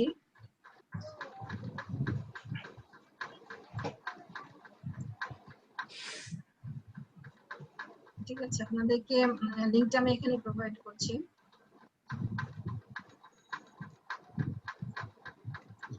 আশা করছি আপনারা সবাই পেয়ে যাচ্ছেন।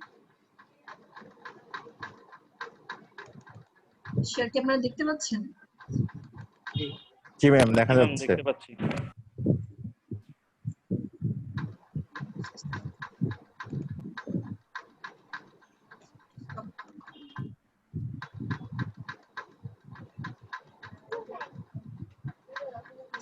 দিয়ে দিই।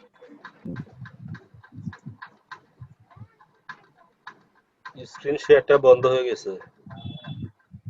করে দিচ্ছি।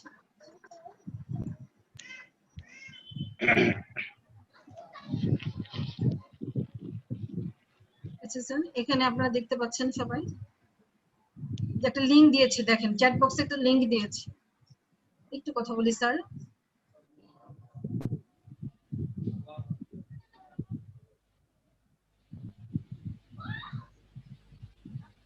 জি ম্যাম, বলেন।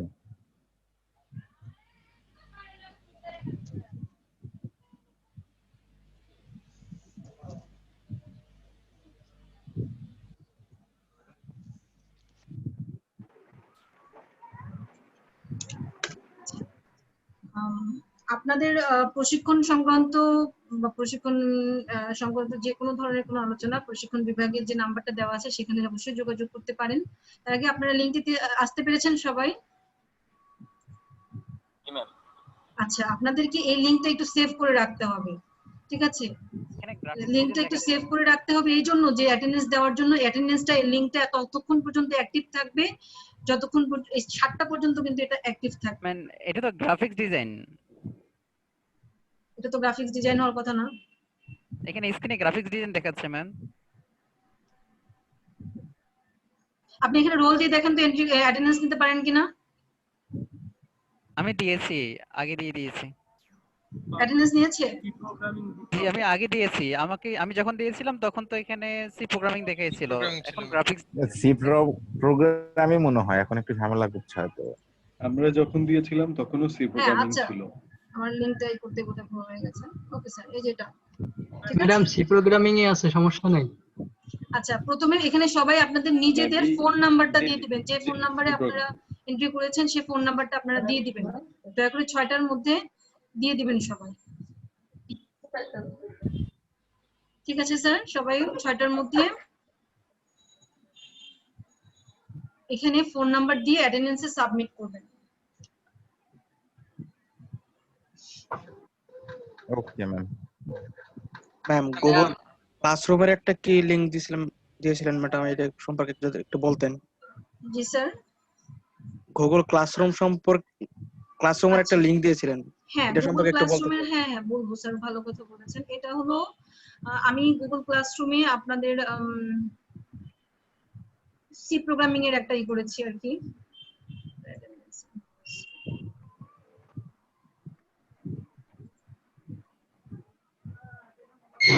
ম্যাম অ্যাটেন্ডেন্স নিচ্ছে না তো।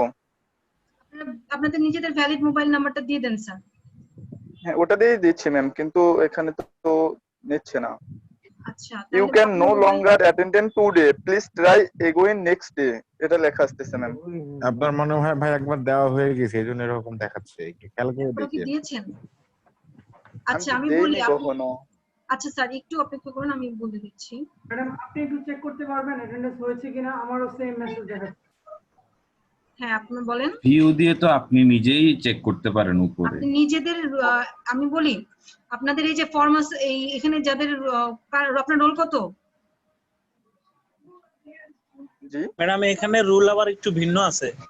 আমি এখানে অ্যাটেন্ডেন্স দিছি, এখানে রুল নম্বর আসছে 65, কিন্তু ভর্তির সময় রুল নম্বর ছিল 25। আচ্ছা আচ্ছা ম্যাডাম এটা কি মেধাক্রম অনুযায়ী? এটা আসলে প্রশিক্ষণ বিভাগে বলতে পারবে না, আমি আসলে এই বিষয়টা জানি না যে কোন পদ্ধতিতে রোল নাম্বারটা তৈরি জি ম্যাম, এখন যে সিরিয়াল আসছে রোল এটা মেধাক্রম অনুযায়ী।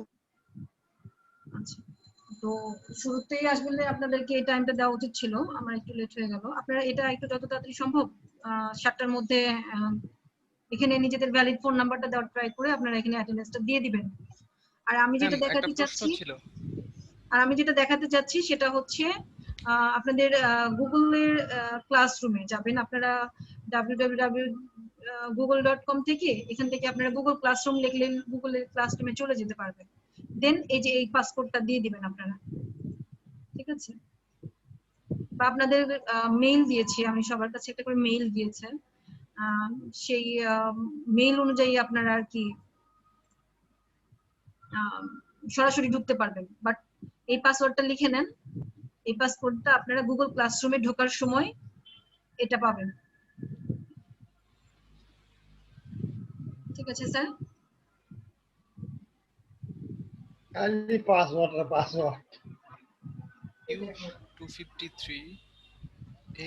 Q253X6Z।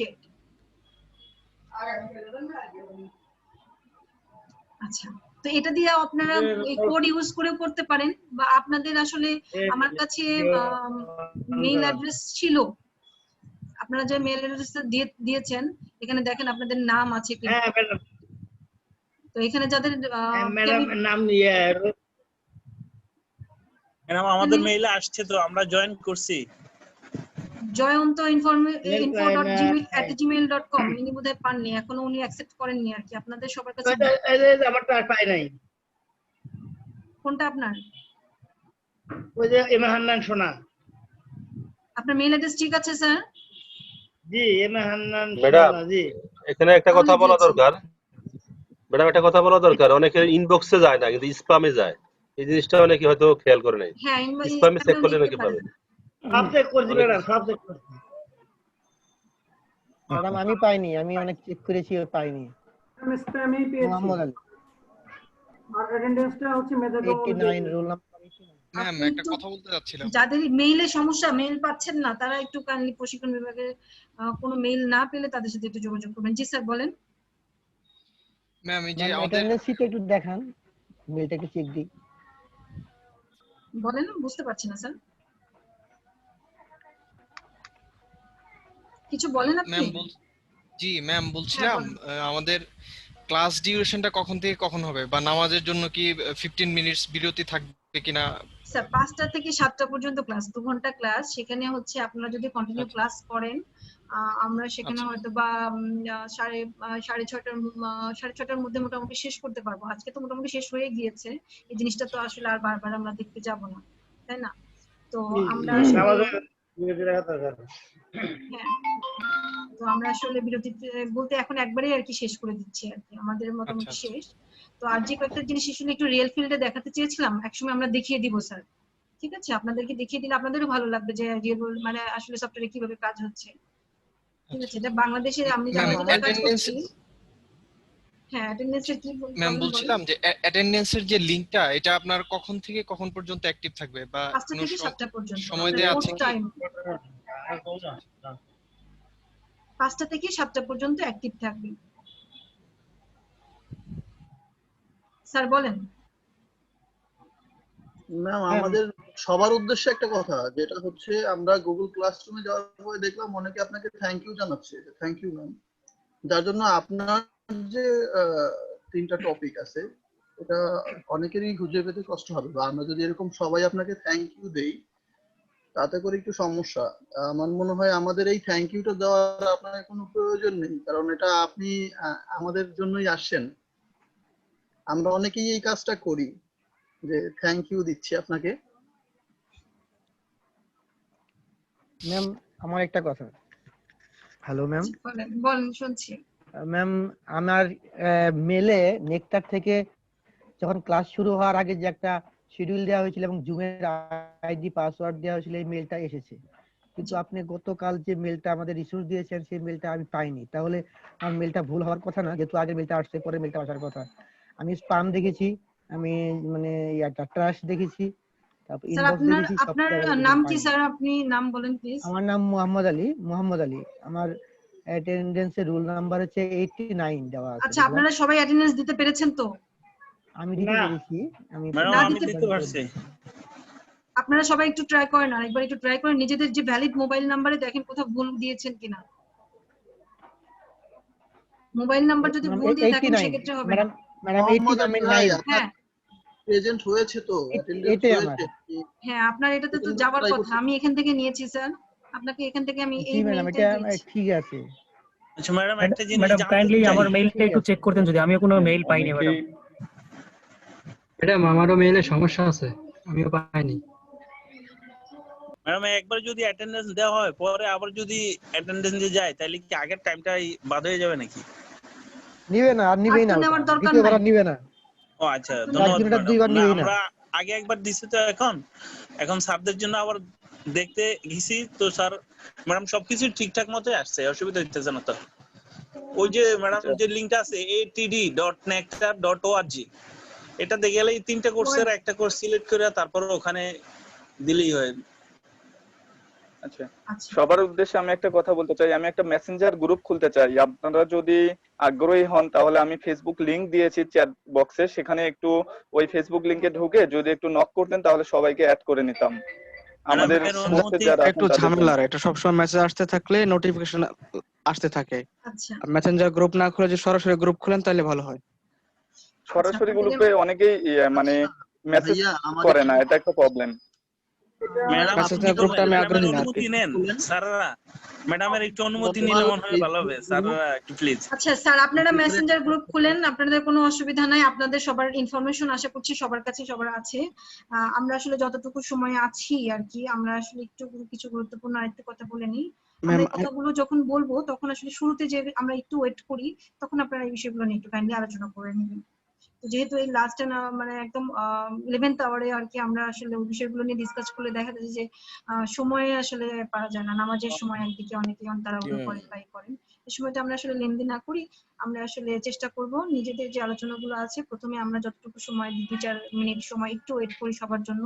আর সবাই চেষ্টা করবেন সময় মতো বা তারও একটু আগে থেকে আমি লিংক ওপেন করে রাখবো, আপনারা জয়েন হয়ে যাবেন প্লিজ, তাহলে সুবিধা হয় সবার জন্য। একসাথে শুরু করতে পারি, দেখা যায় যে বারবার আপনাদেরকে অ্যাড করে নেওয়াটা ওইটা একটু বিরক্তিকর হয়ে যায়। আমার গুগল ক্লাসরুমে 2টা ইমেল অ্যাড হয়ে গেছে।